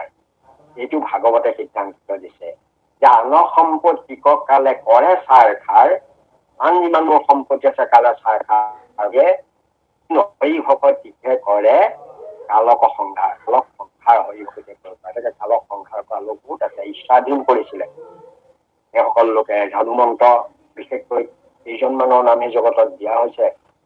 হনুমন্তৰ কথা কৈছে, ভীষ্মৰ কথা কৈছে, আপোনালোকে শুনিছে। দেৱযানী এতিয়াও জীয়াই আছে বুলি কৈছে। গতিকে এইবিলাক শাস্ত্ৰসন্মত কথা যে তেওঁলোকে সাধনাৰ বলত নিজৰ যিটো কাল, সেই কালটোক তেওঁলোকে মানে বহল কৰি ল'ব পাৰিছিল, হেৰি কৰি ল'ব পাৰিছিল। গতিকে কাল ভকতিৰ যোগেদি আমি কালক নিয়ন্ত্ৰণ কৰিব পাৰোঁ। গতিকে এই কাল মায়াত্মক শক্তি। গতিকে মায়াৰ কথাটো আপোনালোকে জানেই, গোটেই জগতখন মায়াৰ দ্বাৰা সৃষ্টি হৈছে। আমাকে মায়া কাক সেইটোতো ভাগৱততে কৈছে যে অবস্তুক দেখাৱয় বস্তুক আৱৈ, সেইটো মহৰমায়া জানা নিচিনা কৰে। আকৌ বেছিকে ব্যাখ্যা দিবলৈ কৈছে, নাথাকিতো দেখি জনা চন্দ্ৰমা বিদৈ, থাকিতো ৰাহু তেতিয়া হ'লে। তাৰ পাছত সেই মতে মায়াৰ পৰিচৰক আশাৰ বিষয় এটাকে দেখাই আছো। সেইদৰে মায়াই ভগৱন্তক ঢাকি ধৰি এই আশাবিলাক জীৱক দেখুৱাই থাকে। সেইকাৰণে আজি পৰে জীৱৰ মনক লগত লৈ এই আশা বিষয়বিলাকত মজাই ফুৰায়। সেইকাৰণে মায়াই সেইটোৱেই কাম কৰে, মানে আমাৰ লোকসকলক মজাই ফুৰায়। মায়াৰ কাম কাল মায়া, কিন্তু ভগৱন্ত এনেকুৱা এজন সত্তা, এনেকুৱা এটা তত্ত্ব য'ত এই কাল আৰু মায়াৰ কোনো প্ৰভাৱে ক্ৰিয়া নকৰে, কোনো ক্ৰিয়া কৰিব নোৱাৰে। তেওঁ কাল মায়াক লৈ তেওঁ কোনো পৰিৱৰ্তন আনিব নোৱাৰে, কোনো বাধা দিব নোৱাৰে, কোনো ধৰণৰ অনিষ্ট কৰিব। আমাক যেনেকৈ কৰিছে কাল মায়াই, আমি কালৰ বশৱৰ্তী। আমাৰ পাষ্টাৰতে লিখিছে, আমাৰ কালগ্ৰস্ত হৈ ভৈলচতনো আমি গাইছো, কিন্তু ভগৱন্তক কালে কোনো একো কৰিব নোৱাৰে, ভগৱন্তক কালৰ ওপৰত মায়াৰ ওপৰত। এতিয়া আহোঁ এই বৈকুণ্ঠত, সেইকাৰণে তেওঁৰ নামটো বৈকুণ্ঠ। এতিয়া আহোঁ আন এটা কথা লৈ, আপোনালোকে ভগৱন্তই এবাৰ বৈকুণ্ঠ নামৰ এটা অৱতাৰ লৈছিল। সেই অৱতাৰটো সম্পৰ্কে আপোনালোকে হয়তো ক'ৰবাত পাইছে। মই মানে আপোনালোকক তাৰ এটা চমু বৰ্ণনা দিছো। আমাৰ প্ৰতিজন মনুৰ দিনত এনেকুৱা একোটা বিশেষ অৱতাৰ হয়। এইটো পঞ্চম মনুৰ দিনৰ কথা। পঞ্চম মনুৰ দিনত এই মানে আমাৰ বৈকুণ্ঠ নামৰ ভগৱন্ত এটা অৱতাৰ লৈছিল। তেওঁৰ বাপেকৰ নাম আছিলে শুভ্ৰমণি, আৰু শুভ্ৰমণিৰ পত্নীৰ নাম আছিল বৈকুণ্ঠা। এই বৈকুণ্ঠাৰ শুভ্ৰমণিৰ ঔৰসত, বৈকুণ্ঠাৰ গৰ্ভত ভগৱন্তই অৱতাৰ হৈছিল, সেইটোৰ নাম বৈকুণ্ঠ আছিল। তেনেকে তেওঁ আকৌ মানে ভগৱন্ত সেনেকুৱা এটা কাহিনী আছে। বৈকুণ্ঠত দেখিলে যে ভগৱন্ত নাই, লক্ষ্মীয়ে দেখিলে বিষ্ণু দেখোন ইয়াত নাই, কলৈ গল? তেওঁ ধ্যানস্থ হল, গম পালে তেওঁ ইতিমধ্যে বৈকুণ্ঠাই গৰ্ভত তেওঁ জন্ম লভি বৈকুণ্ঠ নাম লৈ পেলাই তাত আছে। সেইকাৰণে তেওঁ আহি তেওঁৰ এগৰাকী পত্নী হিচাপে লক্ষ্মীয়ে তেওঁৰ ঘৰত তেওঁ পত্নী হল। সেই বৈকুণ্ঠাৰ পত্নী লক্ষ্মীয়ে তেওঁ অনুৰোধ কৰিলে, হে প্ৰভু, আপুনি মহাবৈকুণ্ঠপুৰীখন আমাক অংকন কৰি আমি দেখুৱাই দিয়কচোন, আমি চাব খুজিছো। যেনেকে ভকতসকলে শংকৰদেৱক কৈছিলে বৈকুণ্ঠৰ চিত্ৰ আঁকি দিবলৈ, সেইকাৰণে চিহ্নযাত্ৰা ভাওনা কৰি তেওঁ বৈকুণ্ঠৰ পথ আঁকি দিছিল, নিজেই আঁকি দিছিল। বৈকুণ্ঠত তেওঁই বহিছিল, হৰি বিষ্ণু এটা হৈ বা কিবা হৈ। গতিকে সেইধৰণে এই বৈকুণ্ঠয়ো তেওঁৰ মানে নিজৰ সামৰ্থ্যৰে এখন মহাকাশতে এখন বৈকুণ্ঠপুৰ নিৰ্মাণ কৰি দিয়ে। সমস্ত একেই বৈকুণ্ঠ, বিষ্ণু তাত বহি আছে, আৰু সমস্তকে জেগাই জেগাই তেওঁ চৈধ্য পাৰিষদ আছে, ঠাই ঠাই আছে। সমস্ত য'ত যেনেকা এই মানে বৈকুণ্ঠত থকা সেই ৰথবোৰ আছে, বিমানবোৰ আছে, যিমান থাকিব লাগে সমস্ত সৰোবৰ সৰোবৰ যিমান আছে, এই পদুম ফুল ফুলি থকা মানে যিমান পাৰিজাত চাৰিজাতি সমস্ত যিমান থাকিব লাগে বৈকুণ্ঠ বৰ্ণনাত যিমানখিনি আছে সমস্ত নিৰ্মাণ কৰি, সেইখন আচলতে প্ৰকৃত যিখন বৈকুণ্ঠ ভকতৰ কাৰণে নিৰ্মাণ কৰিছে, তালৈ লোকসকল কোনো যাব নোৱাৰে। তালৈ যাব পাৰিবলৈ হলে ভকতিৰ বলেৰে সাধনাৰ যোগেদিহে তালৈ যাব পাৰিব। তালৈ ব্ৰহ্মাও যাব নোৱাৰে, চাৰি সিদ্ধও যাব নোৱাৰে, কোনো যাব নোৱাৰে। কিন্তু এই অস্থায়ী বৈকুণ্ঠখন যে নিৰ্মাণ কৰিলে, আকাশত এনেকৈ গোপন কৰি চাৰি সিদ্ধ গৈ তাত প্ৰৱেশ কৰিলে। গতিকে তেওঁ বৈকুণ্ঠ বুলি সোমাই গল, যদিও সেইখন মানে নিৰ্মাণ কৰা বৈকুণ্ঠ প্ৰৱেশ কৰি এইদৰে তেওঁ সপ্তম দ্বাৰত গৈ জয় বিজয়ৰ দ্বাৰা বেতৰা ঘাট পাই খং উঠি অভিশাপ দিছিল যে বিষ্ণু আহি বাহিৰতে দেখা দিলে, আৰু জয় বিজয় তাৰ পৰা গতিকে এই জয় বিজয় আহি পাছত আহি তেওঁলোকে আকৌ চিন্তা সেয়া হৈছে এটা কাহিনী। গতিকে সেয়া বৈকুণ্ঠপুৰ নিৰ্মাণ কৰিছিলে। আচলতে প্ৰকৃত বৈকুণ্ঠ পৰিলে ভকতৰ বাহিৰে কোনো যাব নোৱাৰে, কাৰণ সেইখন ভকতৰ কাৰণে নিৰ্মাণ কৰিছে বুলি শাস্ত্ৰই কৈছে। সকলো ভকতৰ কাৰণে, যোগীৰ কাৰণে নহয়, সিদ্ধৰ কাৰণে নহয়, মানুহৰ কাৰণে নহয়। এতিয়া অকল যিখন ভক্তি বা মহামুখ্য লাভ পৰম পদ যিসকলে লাভ কৰে তেওঁলোকে তালে যাব পাৰে। গতিকে এইখন নিৰ্মাণ কৰিলে সেয়া, সেইকাৰণে তেতিয়া তেওঁৰ নামো সেই বৈকুণ্ঠ। আপোনালোকে এই কাহিনীটো মই কৰিছো, পাইছে হয়তো পায়। গতিকে এইটো বৈকুণ্ঠ অৱতাৰ, বৈকুণ্ঠ নামৰ এটা অৱতাৰ লৈছিল, আৰু সেইকাৰণে ভগৱন্তৰ এটা নাম বৈকুণ্ঠ। তেওঁ কাল মায়া আদি একো প্ৰকাৰে তেওঁক কোনো ধৰণৰ পৰিৱৰ্তন কৰিব নোৱাৰে, কোনো ধৰণৰ প্ৰভাৱান্বিত কৰিব নোৱাৰে, কোনো বাধাৰ সৃষ্টি কৰিব নোৱাৰে। সেইকাৰণে তেওঁৰ নাম কোনো কুণ্ঠ লাভ কৰিব নোৱাৰে কাৰণে তেওঁৰ নাম বৈকুণ্ঠ ৰখা হৈছে। এই বুলি ইয়াত এই বাখ্যাত দাঙি ধৰিছে। কৃষ্ণ বা সমস্ত আমি সেৱা ধৰিলো কৃষ্ণ। ইয়াৰ পিছৰ ফাললৈ যাওক।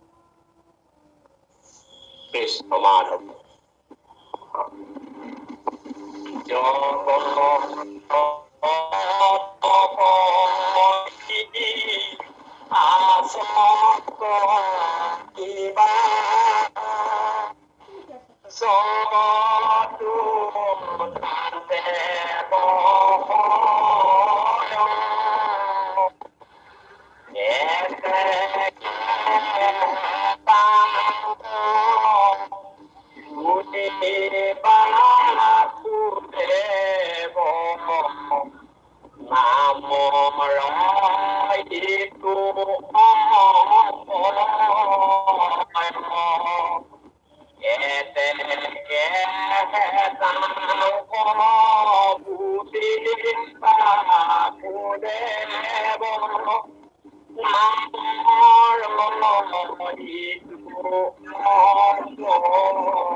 বৈকুণ্ঠটোৰ পিছৰ ঘোষাটো আছিলে সদানন্দ আত্মা চৈতন্য অনন্ত, হয়তো এইটো পিছত ওলাব পাৰে, আপুনি কৈছে আমাৰ কম মতে 179 নম্বৰ ঘোষাটো হ'ল সদানন্দ আত্মা চৈতন্য অনন্তে যিহেতু যোগীৰম, গতিকে এইটো ইয়াৰ বছৰটো পৰে। যি হওক আমি পাঠ হৈছে যেতিয়া তাৰ ওপৰত আমি ব্যাখ্যা কৰো যে ইয়াত কৈছে যে জগততে কৰি আচন্দ নিবাস জগতো টানতে বস এতে কেছে টাংক বুলি বাসুদেৱ নামৰ এইটো বাপজনে এইটোকে কোৱা নাই জানো আপুনি বাৰু এতিয়া? হয় হয়নে? হয় হয় আপুনি চাবচোন বাৰু প্ৰভু ইয়াৰ পিছতে আছে আপুনি কোৱা ভাগ প্ৰভু হয় নেকি? তেতিয়াহ'লে এইটো হয় প্ৰভু 180 আছে প্ৰভু আত্মা চৈতন্য বুলি প্ৰভু। এতিয়া কথা আহিলে ইয়াত বাসুদেৱ নামটোৰ বাসুদেৱ নামকৰণে কৰিছে। বাসুদেৱ ভগৱন্তৰ এটি নাম। আমি বহুতে ভাবো যে বসুদেৱৰ পুত্ৰৰ কাৰণে আচলতে নাম হ'ব পাৰে যদিও আচলতে সেইটো মূল কথা নহয়। বসুদেৱ নামটোৰ এটা তত্ত্ব আছে, তাৰ এটা অন্যয় কৰি দিছে। অন্যয়টো ইয়াত কৈছে কি যে গোটেই জগতখনে বিশ্বৰ জগতখনে মানে ভগৱন্ততে নিবাস কৰি আছে, ভগৱন্ততে আশ্ৰয় কৰি আছে। আকৌ ভগৱন্তও আকৌ সেই জগততে আশ্ৰয় আছে, মানে তেওঁ জগতখনো তেওঁ আশ্ৰয় কৰি আছে আৰু জগত তেওঁৱেই আছে, গতিকে জগতত তেওঁ নাইকিয়া নহয়। মই সিদিনা কোৱাৰ দৰেই যেনেকৈ ভগৱন্তই তেওঁৰ মুখৰ মানে মকৰাই যেনেকৈ মুখৰ লেলাৱটি উলিয়াই প্ৰকাণ্ড জালখন প্ৰস্তুত কৰে, জালখন প্ৰস্তুত কৰাৰ উদ্দেশ্যটো হ'ল যে সেই জালখনে তেওঁ কিমান পোক-পৰুৱা পৰিবই তাক সেইবিলাক খাব, সেই উদ্দেশ্যে জালখন তৈয়াৰ কৰিছে। তেনৰ জালৰ পাতিয়া মকৰাই দুনাই দিলে আপোনালোকে পাইছে। গতিকে সেই জালখন সিহঁতে আকৌ ভগৱন্ত মানে সেই মকৰটো তাতে মনে মনে চকুলৈ কোনোবা জেগাত সোমাই থাকে, অৰ্থাৎ জালখন তেওঁৰ মুখৰ পৰাই পৰিছে, তেওঁৱেই তাত জগতখন তেওঁতে আশ্ৰয় কৰি আছে। আকৌ সেই তেওঁ গৈছে মকৰাটো সেই জালখনত আছে। ঠিক সেইদৰে ভগৱন্তই গোটেই জগতখন তেওঁ নিৰ্মাণ কৰিছে, অৰ্থাৎ তেওঁতে আশ্ৰয় কৰি আছে, তেওঁৱেই ইয়াক তেওঁতে নিবাস কৰি আছে আৰু ভগৱন্তই নিজেও গৈ পিনি তাত অৱস্থান কৰিছেগৈ। সেইকাৰণে তেওঁৰ নামটো বাসুদেৱ বুলি কোৱা হৈছে। এতিয়া আপোনালোকে চাওক, মকৰাই মুখৰ পৰাই লৈ জালখন পাতিলে, পাতি তাত তেওঁ নিজে সোমাই তাত কাৰ্য সম্পাদন শেষ হোৱাৰ পাছত নিৰ্দিষ্ট সময়ৰ অন্তত পুনৰ আকৌ সেই জালখন তেওঁৰ মুখেৰে আকৌ ভিতৰলৈ টানি লয়। এটা মানে আমাৰ যিটো দৰ্শন, গোটেই মায়া জগতখন ভগৱন্তই সৃষ্টি কৰি পুনৰ আকৌ উদলত ভৰাই লয়, ঠিক তেনেকৈ মকৰাৰ দৰেই সেই জালখন তেওঁ মানে আকৌ ভিতৰত ভৰাই লৈ পুনৰ আকৌ সময়ত কোনোবা স্থানত গৈ আকৌ সেই জালখন মেলি দিয়া থাকিলে তাতো থাকে। গতিকে এইটোৱে হৈছে ভগৱন্তৰ জগতত থকা আৰু জগতো তেওঁতে থকা এই তত্ত্বটোৰ ওপৰত ভিত্তি কৰি ভগৱন্তৰ নাম হেনো বাসুদেৱ হৈছে। গতিকে বসুদেৱৰ পুত্ৰৰ কাৰণে বাসুদেৱ। বসুদেৱ হ'ল সাংসাৰিক পিতৃ, আমাৰ সংসাৰলৈ অহা পিতৃ কোনো পিতৃ মাতৃ থাকিব নোৱাৰে। তেওঁলোকে কামনা কৰিছিলে, ভাবিছিলে যে ভগৱান যদি প্ৰভু ভগৱন্তক তেওঁলোকে পুত্ৰ হিচাপে পায়, তেতিয়াহ'লে তেওঁলোকে সাধাৰণতে প্ৰতিবাৰে তেওঁ তেনেকৈ ভাবে। যিমানবাৰ অৱতাৰ হৈছে, যিমানবাৰ তেওঁ ভগৱন্তই তেওঁলোকৰ ওচৰলৈ আহিছে, তেওঁ ভগৱন্তৰ পুনৰ ভগৱন্তক তেওঁলোকে পুত্ৰ হিচাপে, আগতো ভগৱান তেওঁলোকৰ ওচৰলৈ নহাকে থকা নাই। বামন অৱতাৰ হৈছে, অদিতি কাশ্যপৰে পুত্ৰ হিচাপেতো বামন হৈছে, গতিকে তেতিয়াও তেওঁ ভগৱন্তৰ অৱতাৰ হ'লেও এইটো ভগৱন্তৰ যিটো প্ৰকৃত ৰূপ, সেই ৰূপটো তেওঁলোকে পোৱা তাত নাছিল। এইদৰে আপুনি পিঞ্চি গৰ্ভও হৈছে ভগৱন্তৰে, গতিকে পিঞ্চি গৰ্ভত জন্ম হৈছিল, পিঞ্চি গৰ্ভ তেওঁৰ নাম আছিল। গতিকে এইবোৰ তেওঁ কেইবাবাৰো তেওঁ তেনেকৈ তিনিটা জন্মত তেওঁলোক পূৰ্বতো আছিল। বসুদেৱ দৈৱকী আহি বসুদেৱ দৈৱকী আহিছে, তেওঁলোকৰ কামনাটো এতিয়া পূৰ্ণ কৰিছে ভগৱন্ত আহি কৃষ্ণৰূপে তেওঁলোকৰ গৃহত আহি উপস্থিত। আৰু এটা এই কথাটো শাস্ত্ৰই বৰ্ণনা কৰিছে, দেখাত বসুদেৱ দৈৱকী তেওঁ পিতৃ হলেও ভগৱন্ত কৃষ্ণ তেওঁ পৰম ব্ৰহ্ম পৰম পুৰুষ, গতিকে তেওঁৰ কোনো পিতৃ মাতৃ থাকিব নোৱাৰে, কাৰণ সমস্ত জগতৰে তেওঁ পিতৃ। সমস্ত জগতৰে তেওঁ মাতৃ, তেওঁৰ পৰাই গোটেই জগতখনৰ মূল বস্তু ওলাইছে, তেওঁ জগতৰ বীজ সমস্ত। সেইকাৰণে ইয়াত বসুদেৱ নামটোৰ এটা ব্যাখ্যা দাঙি ধৰিছে। আমি হ'বনে বাৰু? আমি এনেকেই থৈছো আৰু বিশেষ থাকিলে পাছত ক'ব, আৰু পাৰিলে আজি যদি শেষ হৈ যায় এইটো খণ্ডটো শেষ হৈ যাব, আৰু কেইকুট আছে চাওক। আৰু এই আছে যদি আপুনি এই দুটা ফুট পঢ়কচোন। সদানন্দ আত্মাটো পাইছে নহয় প্ৰভু? কৃষ্ণ মাধৱ মাধৱ কওকচোন, কওক।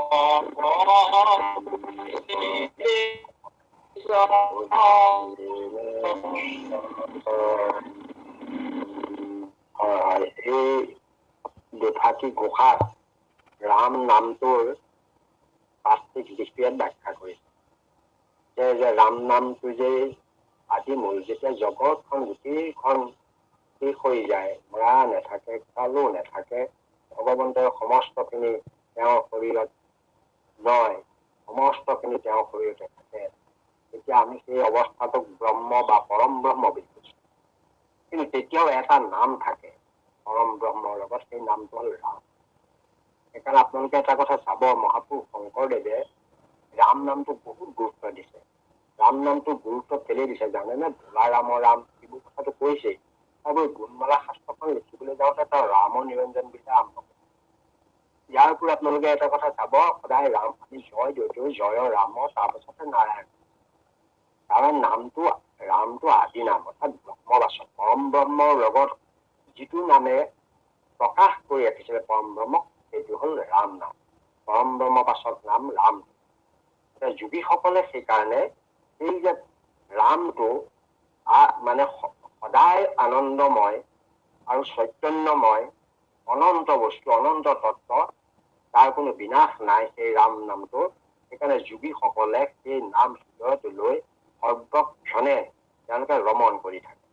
ৰামতো ৰমো সৰ্বক্ষণে ৰমণ কৰি থাকে, আৰু ৰমণ কৰি থাকে কাৰণেই এই ৰামক নামটোক পৰম ব্ৰহ্মবাচক বুলি ইয়াত ঘোষণা কৰিছে। গতিকে ৰাম নামটো হ'ল পৰম ব্ৰহ্মবাচক নাম। সাধাৰণতে দুটাহে, পৰম ব্ৰহ্মবাচক নাম দুটা মাত্ৰ। যিমানবোৰ নাম আছে এইবোৰ গুণবাচক বা এইবিলাক গুণনাম বুলি কয়, কিন্তু দুটা নাম আছে যিবিলাক পৰম ব্ৰহ্মবাচক। পৰম ব্ৰহ্মবাচক নাম, প্ৰথম নামটো হ'ল ৰাম। কাৰণ যেতিয়া একো নাছিল তেতিয়া পৰম ব্ৰহ্ম আছিল, পৰম ব্ৰহ্মৰ পৰিচয় নামটো আছিল ৰাম।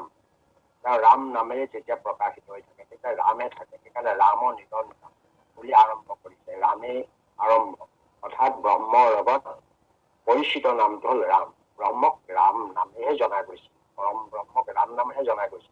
তাৰপিছত ব্ৰহ্মই কাৰণ হলে তেওঁ নাৰায়ণ হল, সেইটো এটা বেলেগ। এটা কাৰণ হোৱাৰ আগলৈকে পৰম ব্ৰহ্মক ৰামেহে জনা গৈছে। সেইকাৰণে আমি নামটো জয় ৰাম আগতে দি তাৰপাছতে জয় নাৰায়ণ হৈছে। কাৰণ নাৰায়ণটো হ'ল ব্ৰহ্মাই প্ৰকাশ হৈছে, তাৰ পৰা নাৰায়ণৰ নাভি কমলতি ব্ৰহ্মা প্ৰকাশ হৈছে, আৰু নাৰায়ণ হিচাপে তেওঁক দৰ্শন দিছে। সেইকাৰণে নাৰায়ণ ৰামৰ পিছতহে নাৰায়ণৰ প্ৰকাশ। সেই নাৰায়ণকে খালি মহাপুৰুষ শংকৰদেৱে কৃষ্ণ বুলি কৈছে, অনাদি পুৰুষ কৃষ্ণ জগতৰ কাৰণ। নাৰায়ণক শংকৰদেৱে অনাদি পুৰুষ কৃষ্ণ জগতৰ কাৰণ। শংকৰদেৱৰ মতে নাৰায়ণেই কৃষ্ণ, কৃষ্ণই নাৰায়ণ, সেইটো কোনো পাৰ্থক্য নাই। বেদৰ গুপুত বিদ্য নাৰায়ণেহে দৈৱকৃত সন্তে সাক্ষাৎ। শংকৰদেৱে নাৰায়ণক কৃষ্ণ নামেৰে অভিহিত কৰিছে। ভগৱন্ত প্ৰথমতে পৰম ব্ৰহ্ম যেতিয়া আছিল, একো নাছিল, তেতিয়া ব্ৰহ্মৰ প্ৰকাশ হৈ আছিল ৰামৰ ধ্বনি। তেতিয়া ৰাম নামহে ধ্বনিত হৈ আছিল। তাৰপৰা ৰাম নামৰ প্ৰতিটো বেদে ওংকাৰ ধ্বনি কথা কৈছে, কিন্তু সেইটো ওংকাৰ নহয়, ৰামৰ ধ্বনি, ৰাম নামৰ ধ্বনি। গতিকে সেয়া অনন্ত চৈতন্য মানে আত্মা তেওঁ ৰমণ কৰে যোগীসকলে, সেইটো কাৰণে যোগীসকলৰ কথা কৈছে। যোগী শব্দতে ভুল কৰিলে আমাৰ ভুল হ'ব যে আমি যুগৰ জ্ঞানযোগীসকলৰ কথা কৈছে নহয়। যোগী মানে আমাৰ ভক্ত সকলকো যোগী বুলি কয়। যোগ মানে সংযোগ হৈ থকা। ক'ত সংযোগ হৈ থকা? ভগৱন্তৰ নামত, ভগৱন্তৰ চৰণত যেতিয়া কায় বাক্য মন সংযোজন কৰি পেলাই, সেইটোকে যোগ বুলি কয়, সংযোগ। এনেকে তাত সংযোগ হৈ আছে। সংযোগ হৈ থকা ভক্তসকলেও তেনেকে ভগৱন্তৰ চৰণত কায় বাক্য মন একেবাৰে স্থিৰ কৰি যদি সংযোগ কৰি লৈ ভগৱন্তক নাম নিৰন্তৰ ভাৱে যদি শ্ৰৱণ কীৰ্তন কৰি থাকে, তেতিয়াহ'লে সেইটোকো ভক্তি যোগ বুলি কৈছে। গতিকে জ্ঞানযোগীতকৈ ভক্ত যোগীটো শ্ৰেষ্ঠ। যোগী শব্দতে অকল ইয়াত জ্ঞানযোগীসকলৰ কথা নাই। আমাৰ বহুতে ভাবে যে যোগীসকলৰ কথাহে যোগীসকলে ৰমণ কৰে বুলি কয়, কিন্তু যোগী মানে যিসকলে ভগৱন্তৰ চৰণত একাত্মবোধ হৈ কায় বাক্য মন একীকৰণ কৰি ভগৱন্তৰ চৰণত সদায় ৰামে ভ্ৰমণ কৰি আছে সৰ্বক্ষণতে, এইসকল যোগীয়ে ভ্ৰমণ কৰি থকাৰ কাৰণে ভগৱন্তক নাম পৰম ব্ৰহ্ম ৰূপে তেওঁ জগতত প্ৰকাশ হৈ আছে। সেইকাৰণে তেওঁৰ নামটো ৰাম, আৰু ৰামটো পৰম ব্ৰহ্ম বাচন বুলি ঘোষণা কৰিছে। গতিকে ৰামৰ অন্যটো তেনেকেই দিছে। এতিয়া আমাৰ কথা আছে কি, কোনোবাই ভাবে যে ৰাম নামটোনো কি ডাঙৰ বস্তু হ'ব পাৰে, ৰাম নামতনো কি গুৰুত্ব থাকিব পাৰে। আমাৰ এটা সৰু কাহিনী আছে, মই এতিয়াই কৈছো, অলপ পাছত হয়তো আপোনালোকৰ সামৰিবও পাৰে। আমাৰ গুৰু এজনৰ ওচৰলৈ এজন মানুহ আহিলে জ্ঞান লবলৈ। তেওঁক এবছৰ ধৰি তেওঁক জ্ঞান দিলে। জ্ঞান কি দিলে? 4টা পৰ্যায়ত সদায় জ্ঞান। আমি ভক্তি মাৰ্গৰ জ্ঞান 4টা পৰ্যায়ত। যেনেকৈ আমি জ্ঞান বিজ্ঞান তৰং ৰহস্য, তেনেকৈ আমাৰ জ্ঞানো 4 পৰ্যায়ত হয়। 4 পৰ্যায়তো নৈতিকতাৰ জ্ঞান, নৈতিকতাৰ শিক্ষা দিয়া হয়। তাৰপাছত মানৱতাৰ জ্ঞান দিয়া হয়। মানৱতাৰ জ্ঞানৰ পাছত আধ্যাত্মিকতাৰ জ্ঞান দিয়া হয়। তাৰপাছত প্ৰকৃত ভক্তিবাদৰ জ্ঞান দিয়া হয়। এনেকৈ পৰ্যায়ত জ্ঞান দিয়া। গতিকে তেওঁ সমস্ত জ্ঞান দি তেওঁ পৰিপক্ক কৰি মূলতে তেওঁ শেষ হৈ আহিছে, ক'লে যে তোমাৰ কাইলৈ ভক্তিৰ তত্ত্বটো মই দিম। এই শিষ্যজনক গুৰুৱে ক'লে যে কাইলৈ ভক্তিৰ তত্ত্ব বস্তুটো দিম, যিটো ভক্তিৰ সৰ্বসন্মত সিদ্ধান্ত, যিটো তুমি ল'লে তোমাৰ এই যে তুমি যিটো সাধনা কৰিলা, সাধনাৰ ফল লাভ কৰিব পাৰিবা। তেখেতৰ পিছদিনাখন ক'লে যে তুমি স্নান টান গা পা ধুই পবিত্ৰ মনেৰে আহি মোৰ ওচৰলৈ আহিবা, তোমাক মই প্ৰকৃত তত্ত্ব বস্তুটো প্ৰদান কৰিম। এই বুলি তেওঁৰ ওচৰত আহি সেৱা জনালে। সেৱা জনাই ক'লে যে তেওঁ কাণৰ ওচৰলৈ গৈ মুখখন দি ক'লে যে তুমি এনেকৈ পবিত্ৰ ভাৱেৰে ভাৱেৰে একান্ত বোধেৰে একান্ত চিন্তাৰে তুমি ৰাম নাম নিৰন্তৰ ভাৱে জপ কৰি থাকিবা, নিৰন্তৰ ভাৱে জপ কৰি থাকিবা। এয়াই তোমাৰ তত্ত্ব কথা, তুমি এতিয়া যাব পাৰা। তেতিয়া তেওঁ ওলাই আহিলে, গুচি আহিলে গুৰু সেৱা পূৰ্বক কৰি, কিন্তু ৰাস্তাত ভাবিবলৈ ধৰিলে। এবছৰ ধৰি শিক্ষা লাভ কৰিলো, জ্ঞান লাভ কৰিলো, তত্ত্বৰ কথা শিকিলো, ইমানবোৰ কথা শিকালে, গৈ গৈ গৈ গৈ মোক কথা এটা ক'লেগৈ যে কি ৰাম নাম তুমি লৈ, সেই কথাটো তেওঁ কেতিয়াবাই কৈ দিব পাৰিলেহেঁতেন, কিয় ইমান দেৰি কৰি এবছৰ লগালে? আৰু সেইটো ক'লে কিটো হ'ব? তাৰ পাছতে তেওঁ দেখাত পালে যে তেওঁ ৰাস্তা দি গৈ থাকোতে তোমাৰ মগনীয়া তাই ঘূৰি ফুৰিছে, তেওঁ ৰাম ৰাম ৰাম ৰামকে ঘূৰি ফুৰিছে, মাৰি ফুৰিছে মানুহৰ ওচৰে ওচৰে। তাৰ পৰা দেখিলে মানুহ এটাই নদীত গা ধুই কপি জপি ৰাম ৰাম ৰাম ৰামকে কপি জপি আহিছে। কোনোবা এটাই পায়খানা কৰিবলৈ যাওঁতে ৰাম দিছে। তাৰ পৰা যেতিয়াই দেখা মানুহৰ ৰাম ৰাম কৰি থকাই দেখিলে, তেওঁ একদম কিবা লাগি গ'ল। মই এবছৰ ধৰি কি খালো, যিটো মগনীয়াই গাই আছে ৰাম ৰাম, যিটো গা ধুবলৈ যোৱা মানুহে গাইছে, গা ধুই কপি পেলাই গাইছে, বস্তু লৈ যাওঁতে গাইছে, কোনো খুচি সংযম নাই, নিয়ম নাই, নীতি নাই, কথা নাই, এইবোৰতো ৰাম গাই আছে। গতিকে ইমান বস্তুটো মোক ইমান মগনীয়া কিয়? গতিকে ইয়াত কি থাকিব পাৰে? তাৰ মনতে গুৰুলে সন্দেহ হ'ল। সেইকাৰণে তেওঁৰ ওচৰলৈ ঘূৰি আহি ক'লে, গুৰু আপুনি মোক এবছৰ ধৰি শিক্ষা দিয়াৰ পাছত আপুনি ৰাম নাম ল'বলৈ ক'লে, এই কথাটোতো আপুনি মোক প্ৰথমেও ক'ব পাৰিলেহেঁতেন। বন্যত কি ডাঙৰ গুৰুত্ব তত্ত্ব দিছে। মই দেখিলো মগনীয়াসকলেও ৰাম ৰাম বুলিছে, গা ধুবলৈ যোৱাকেও কৰিছে, গা ধুই উঠাকেও কৈছে, যেনি তেনি মানুহে দেখোন কষ্ট পালেও ৰাম বুলি কয়, কিবা দুখ ৰাম বুলি। কি গুৰুত্বপূৰ্ণ বস্তুটো আপুনি কাণে কাণে মই একো ইয়াত ৰহস্য। তেতিয়া ক'লে হয় হয়, কথাটো তোমাৰ ৰহস্যটো মই পাছত ক'ম, তুমি এটা কাম কৰা। তেওঁ আহিলে মোনাৰ পৰা এটা চকচকীয়া উজ্জ্বল বস্তু এটা উলিয়াই তেওঁক দিলে। এই বস্তু লৈ যোৱা, তুমি বজাৰলৈ যোৱাগে, বজাৰখনত তুমি এই বস্তুটো সুধিবা, সকলোকে সুধিবা, এফালৰ পৰা সুধি যাবা কোনে কি দাম দিয়ে। তুমি কাকো নেবেচিবা, খালি দামটোহে সুধিবা কোনে কিমান দাম দিবলৈ ইচ্ছা কৰে। তুমি খালি কাকো বেছি নিদিবা, সুধি আহিবা। তাৰপিছত তুমি আহিবা, তোমাক দিয়া কথাটো কম মই। তেওঁ গ'ল বজাৰখনত সোমালে, মানুহ এজনীয়ে মাছ বেচি আছে। তেওঁ চব গৈ পেলাই সুধিলে যে মই এইটো বেচিব খুজিছো, কিমান দাম দিব। মানুহজনে চালে বৰ উজ্জ্বল ধুনীয়া বস্তু, ল'ৰাটোৱে খেলিব পাৰিব, যে টকা 2টা দিওঁ, মোক দি থৈ যোৱা। তেওঁ বোলে নাই, মই সুধিলৈ নিদিওঁ। এনেই বুলি পাণ দোকান এখনত সুধিলে, তেওঁ 10 টকা দিম বুলি ক'লে, দোকানত থৈ দিলো, উজ্জ্বল বস্তু ভাল লাগিব, ল'ৰাই খেলিব পাৰিব। এইদৰে যাকে তাকে সুধি গৈ আছে, কোনোবাই 10 টকা দিয়ে, কোনোবাই 10 টকা দিয়ে, কোনোবাই 50 টকা দিয়ে, কোনোবাই ডাঙৰ দোকানীয়ে তাতকৈ বেছি দিয়ে। এই বস্তুটো ঘৰত ল'ৰা ছোৱালীৰ কাৰণে ভাল হ'ব। কোনোবাই ভাবিলে জীৱ জন্তু ডিঙিত যদি আহি দিওঁ তেতিয়াও দেখিবলৈ ভাল হ'ব। কোনোবাই ক'লে ঘৰত ইয়াত আহি থলে দেখিবলৈ ভাল হ'ব, দৰিদ্ৰত থলে ভাল হ'ব, ইত্যাদি ইত্যাদি ভাৱে মানুহে প্ৰদৰ্শন কৰি নিৰ্দিষ্ট পৰিমাণৰ পইচা দিব। গৈ গৈ গৈ গৈ গৈ এখন ৰত্ন ভাণ্ডাৰ, এখন জুৱেলাৰী। যেতিয়া জুৱেলাৰীলৈ সোমাই গৈ তাত তেওঁ ভিতৰলৈ সোমাই গৈ মানুহজনে তাত বহি আছে। তেওঁ গৈ পেলাই ক'লে যে মোৰ এই পইচাৰ বৰ নাটনি হৈছে, বৰ কষ্ট হৈছে, মই এই বস্তুটো বেচিব খুজিছো, গতিকে মোক আপুনি কিমান টকা দিব চাওকচোন। তেওঁ বস্তুটো পৰীক্ষা নিৰীক্ষা কৰি চাই পেলাই কৈ দিলে